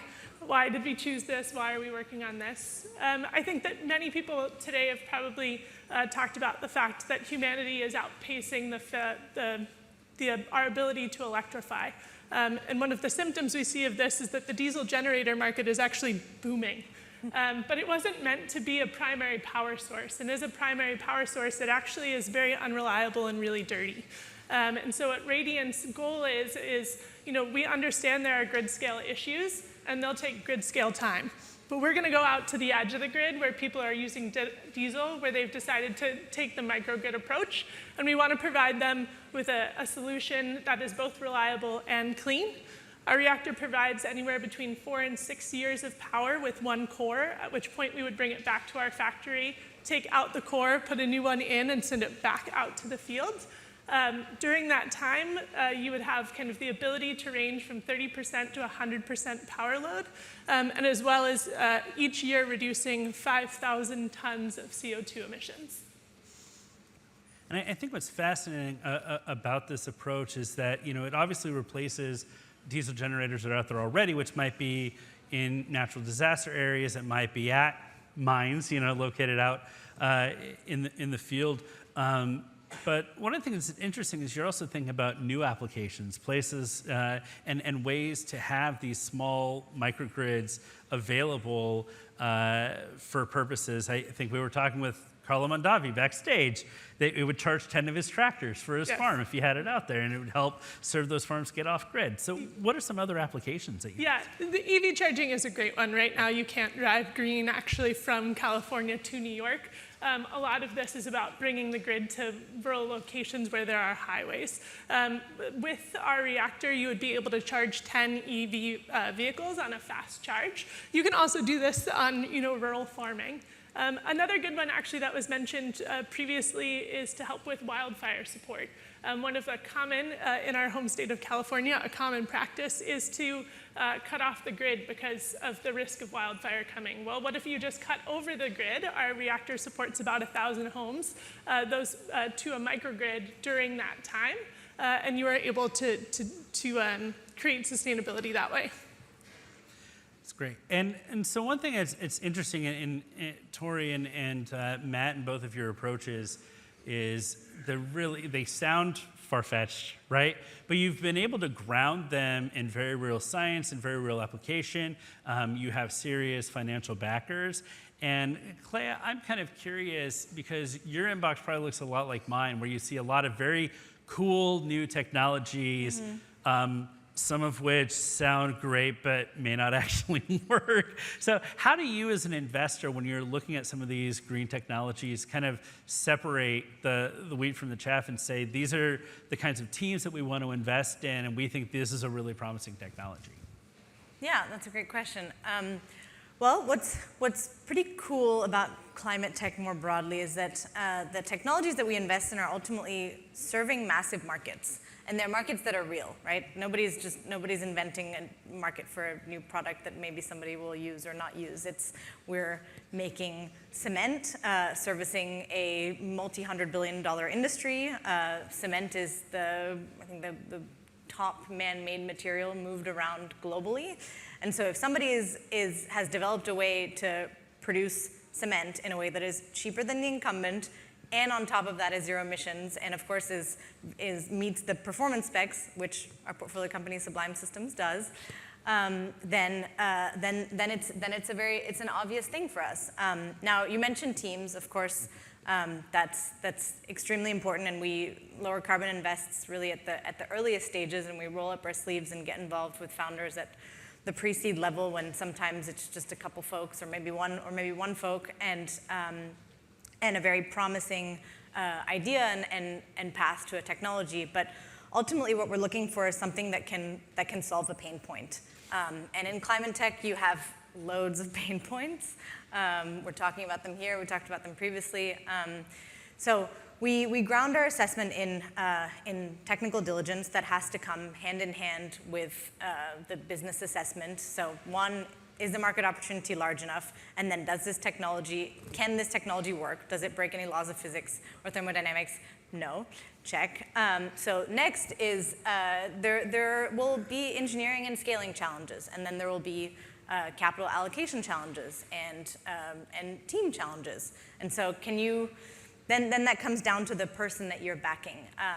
Do they have the chops, the vision to continue to attract the very best talent that will bring their company to where they want it to be? And some of that is intuition, and some of that is just really spending time with people and getting to know them and understanding what their demons are and what are the things that they're most excited about. That's fascinating. And Matt, I kind of want to ask you the flip side of this question. As someone who, you're not only approaching investors with an idea that probably at first glance sounds far-fetched, you're doing so for those of you who do not keep your finger on the pulse of the asteroid mining conceptual field. You're following a couple of kind of relatively high-profile failures. There were big names involved, and the companies just kind of flamed out. So when you were approaching investors and you got backing for your ventures and you've had successful space missions, How did you make the pitch? Yeah, I describe it this way. Every investor pitch I make, the first 5 minutes, I have to convince the investor I'm not on drugs. That's pretty much it. It really is. Look, it's a grand vision. It's a really detailed vision, but I think it's also important to point out, we've actually done this before. Like the Japanese Space Agency, NASA itself has sent missions to asteroids. We've landed on them. We've taken samples. We brought them back to Earth. There is no first order physics that don't work here. We know that. We know how to do this. The real question is, can we make this a business model that works? Can we lower the cost enough to actually make this happen? And that's really what we're taking on at AstroForge, is just, can we make this cheap enough? Can we trade risk for cost, and does that equation work out? And that's, I think, what investors at the end of the day are betting on, is that we and our team can do that at AstroForge. By the way, in about 6 days, the OSIRIS-REx mission is going to return the asteroid Bennu sample to Earth, so there'll be some big announcements about that. I'm sure everybody here will see them be posted. But it's an exciting time. And then I'll also jump on this and just say, space is fundamentally different than it was 10 years ago. And we've all seen kind of what has happened with SpaceX and what that's gone. But there's a really key thing to us that has happened recently, and that's NASA did something called the CLIPS missions. And what those missions do is they are taking a lot of landers to the moon. I don't personally care about the moon. What I care about is getting slots on those rockets so that we can go out to asteroids. It's a lot of energy to get outside of what's called the Earth's gravity well, and something that we try to really use the Falcon 9 SpaceX launch vehicle to provide. So that is what our mission coming up is. It's on a rocket called Intuitive Machines Launch 2, which is a lunar company, and we'll leave from there. But what it's really done from us is, when we talk about something like planetary resources, if they wanted to go outside of Earth's gravity well in 2012, it would have cost them $400 million to buy the launch. And our launch was 2 orders of magnitude cheaper. That is really how the environment has changed. I'd like to piggyback actually here. Because I think one of the things that's interesting about 2050 is that there's a lot of talk of new technologies, just like Clea mentioned. Has this been done before? And the answer is no. But there are a lot of technologies, yours, ours, where has it been done before? And the answer is yes. And so I think 2050 is really about optimizing the technology we have already proven to ourselves, as well as finding a balance and exploring the new. High temperature gas reactors have existed since the 60s. We're just changing the shape of it. We're changing how you get to it. We're making sure that it is a product that a customer actually wants to buy. It's one that you actually want in your backyard. It doesn't have the same kind of scare tactics maybe that the Fukushimas or those bring to light. But it's been done before. High temperature gas reactors exist today at much larger scales. And so it's really about finding those technologies that we've proven to ourselves and how do we optimize those by 2050 versus only pursuing new. Yeah, I think what's fascinating about that idea is that is that a lot of these piggyback off each other, right? So we're talking about how the lasers in the fusion reactor are also useful for you for asteroid mining, and a lot of the developments and other technologies, I think, are really helping some of these initial concepts come to life. I mean, one of them, for example, that the fusion industry is interestingly pioneering is high temperature superconducting magnets that one company individually has, Commonwealth Fusion Systems, has brought the cost of down because of their enormous need for it. But as that industry progresses and as we figure out how to make what's shorthand as HTS magnets more cheaply, that replaces copper for transmission, and obviously below a certain price, but you get that with scale. And then, I mean, we're talking about the kind of critical minerals challenge, which is the minerals that you need for batteries, for wind turbines, for solar photovoltaics, for your EVs, all of that. On average, you need something like 5x the amount of critical minerals that we have today in 20 years. For certain ones, that's 10 to 20x. Copper is one of the metals that we produce in largest volume, and that would need at least 2 to 3x. But imagine then you would have something else that you could produce in much smaller quantities that would reduce losses by 10, 20%. That can change the game for the way that we move electricity around. And one of the biggest challenges that we have right now is building out our transmission grid. And that's because if we're going to have all these EVs online, then we need a much larger grid and much more resilient. Great. Well, unfortunately, we're out of time. I could totally nerd out on this the rest of the night, but they're not going to let me. So I want to thank all of you for listening and thank all of our panelists for talking. Thanks.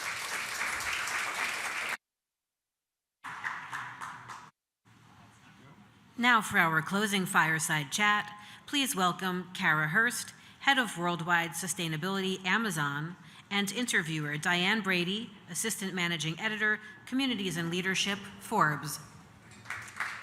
Hi, everybody. I can't think of a better way to end the day, Kara, than with you. And I want to first of all just mention you co-founded the Electronic Industry Citizenship Coalition. You built out early teen channel content for AOL. That's my personal favorite. And you were CEO of the Sustainable Coalition. So 9 years ago, Amazon calls, and they want to create their first sustainability executive with you. Did you go, you're like, yes? Or were you like, wait, excuse me, what was your reaction? Well, I was really excited to get that call. Thank you for having me here today. I had been working in sustainability for many, many years at that point, even when it maybe wasn't called sustainability, working in various areas of the environment and community and so forth. And I was a customer of Amazon and loved being a customer.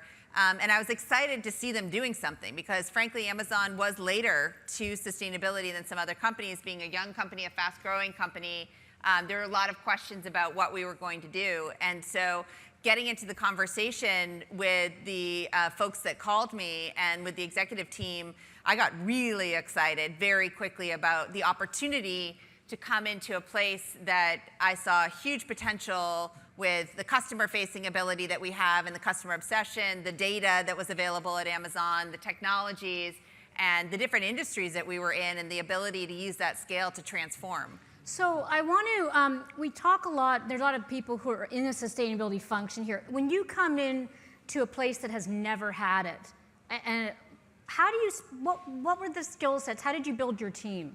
And then I'll get, I know that's a question. Well, first and foremost, you know, I knew at Amazon we wanted to be guided by science. So one of my first hires was a chief scientist. And from there, we built out various aspects of our team. We also, someone gave me a great advice early on, which was I had a very small, there was nothing at Amazon, but a little bit of packaging activity at that point and some compliance activity in our supply chains. And there was some tech work going on. And I took all of that and they said, invest in your tech team. And so that was great advice because I continued to, over the last 9 years that I've been there, invest. So we have within the sustainability organization, we have the things you'd expect, renewable energy procurement and energy efficiency in our buildings and circular economy, wastewater teams. But we also have forestry science and behavioral science and economists. And I have an entire tech organization of software developer engineers who write our own code and create our own tech products, which allow us to scale in the environment that we're in big ways. So that's been a game changer for us. And I don't think we could scale truly within Amazon if I didn't have that team and that ability, both the science that guides us and the technology that builds out product. I want to ask about your mission. I mean, obviously you've covered some of the scope of what you're doing, but you are in every state, you're international. I mean, talk about what are the friction points in terms of getting to where you want to go. There's been discussion here of regulation. Is that something that delights you, or what would be your advice to any regulators in the crowd?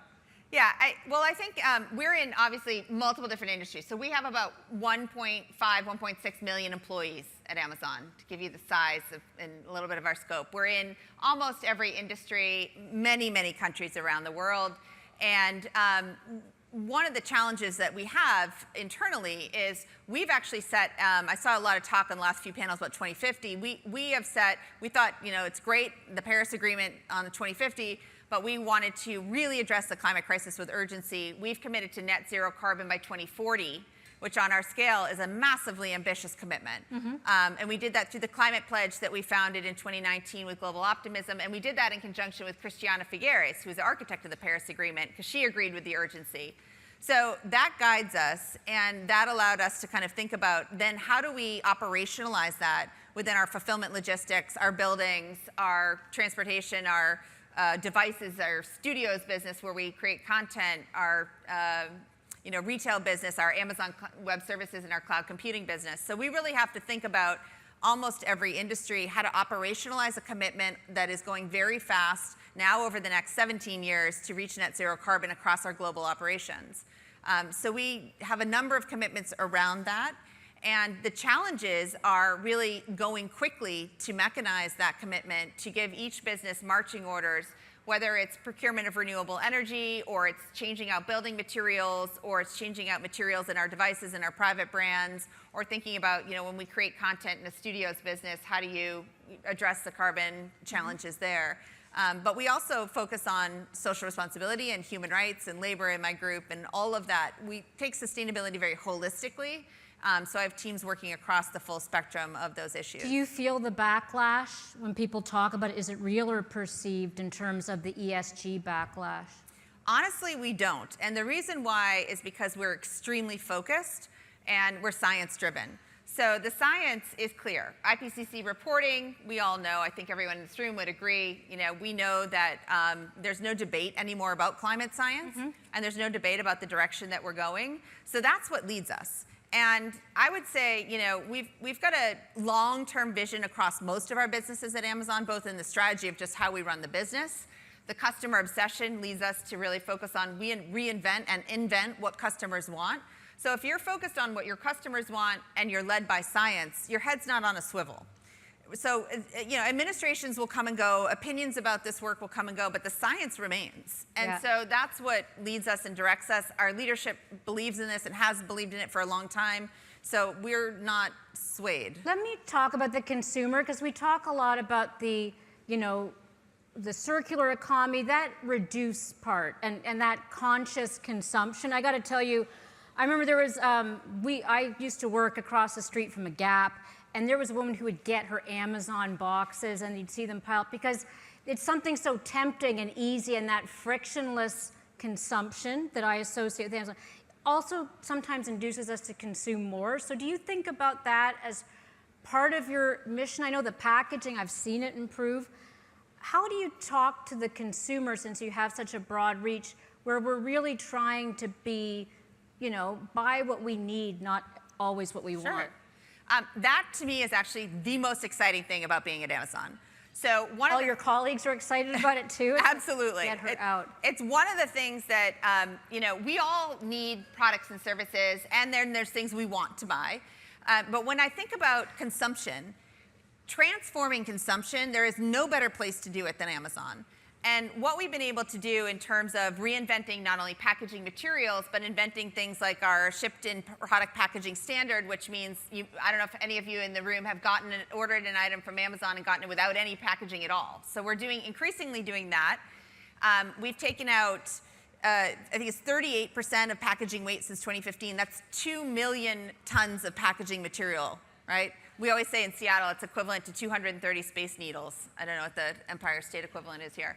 But it is a tremendous amount of packaging material saved. That is great for the business. That's cost out of the business. And it's great for the consumer and our customer because they don't have to deal with the packaging on the back end. We also are able, in an e-commerce environment, e-commerce is more sustainable than physical retail. And so we look at that data all the time, and we think about that. So we can deliver something much more efficiently. We know also that cloud computing is more efficient than on-premises. So it's about 80% more efficient when you switch from on-premises to using cloud computing. So we're displacing inefficient activity. We are also able to communicate to our customers in a different way. If you go into a physical store retail, and we have physical stores as well, we have Whole Foods and grocery. But when you go into a physical store, ones you can walk in and not even pay. And the just walk out technology, which is great. But in physical stores, people don't have a lot of time to consider eco labels and read all of the things. There's 800 eco labels existing right now. So we developed a program on behalf of our customer called Climate Pledge Friendly. You can filter your shopping on Amazon sustainably. And what we did is we took our science teams and we looked at those eco labels and we narrowed them down originally to 20. Now we've grown the program to 50. But these are third-party standards, eco labels that we believe meet a very high science bar of preserving the natural world, eliminating carbon, eliminating excess packaging.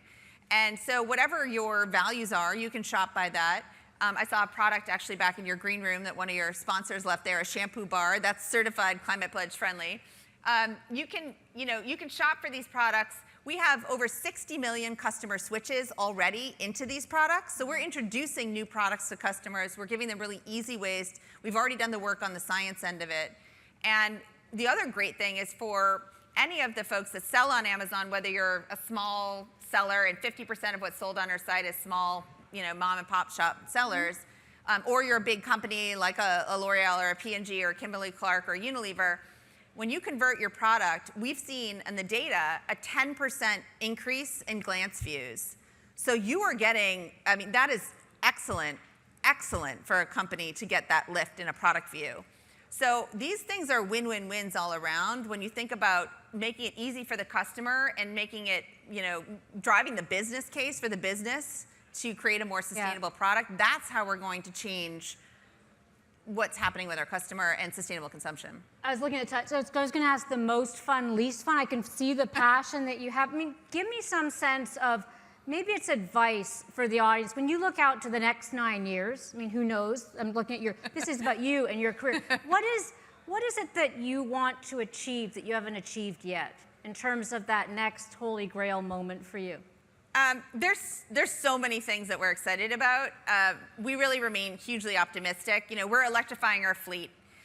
We ordered 100,000 electric delivery vans from Rivian, and we've got thousands of those on the road already. We made a goal last year to put 10,000 electric vehicles in India. I just spent 2 weeks in India going around and seeing our operations and our sites, and we have 6,000 EVs on the road already there. That is changing air quality for our communities. It's changing how we operate. It's meaning that we partner with governments on infrastructure changes so that that charging network is more available to the communities. I think there's going to be whole transformations of industry. Will also affect human health, will also improve the livelihoods of communities that we're in. I envision a world really in the next 10 years where we increasingly have more time back for ourselves, right?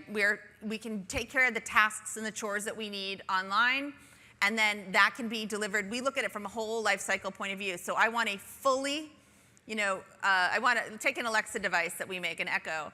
I want that Alexa device made with fully sustainable materials, as we are doing. We're putting in better plastics, lower energy chips into that device. So we think about it from the very beginning of the design of the device. I want it manufactured in a facility that's using renewable energy and is working sustainably and is taking care of your human rights. I want it delivered to you in an electric vehicle, right? I want you to utilize it and enjoy it, and we have already committed to purchase renewable energy for the full life cycle footprint on behalf of you. So we purchase renewable energy on behalf of our customers and cover the device, the use phase of the device. We already do that.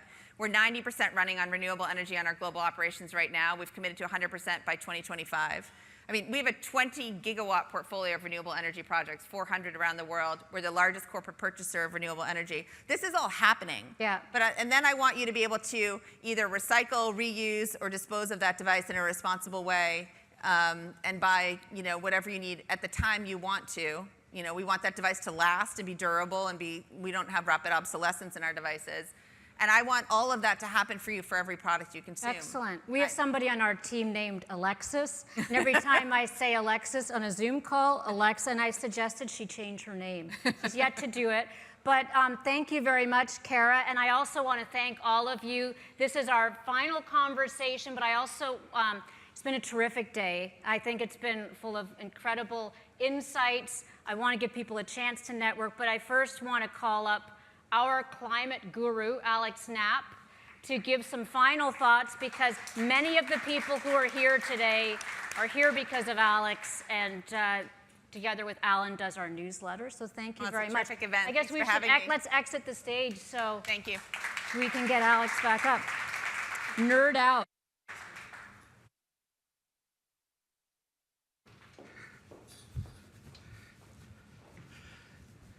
Appropriately enough, this is my Kindle Scribe. So I know I'm standing between all of you and alcohol, so I'll keep this brief.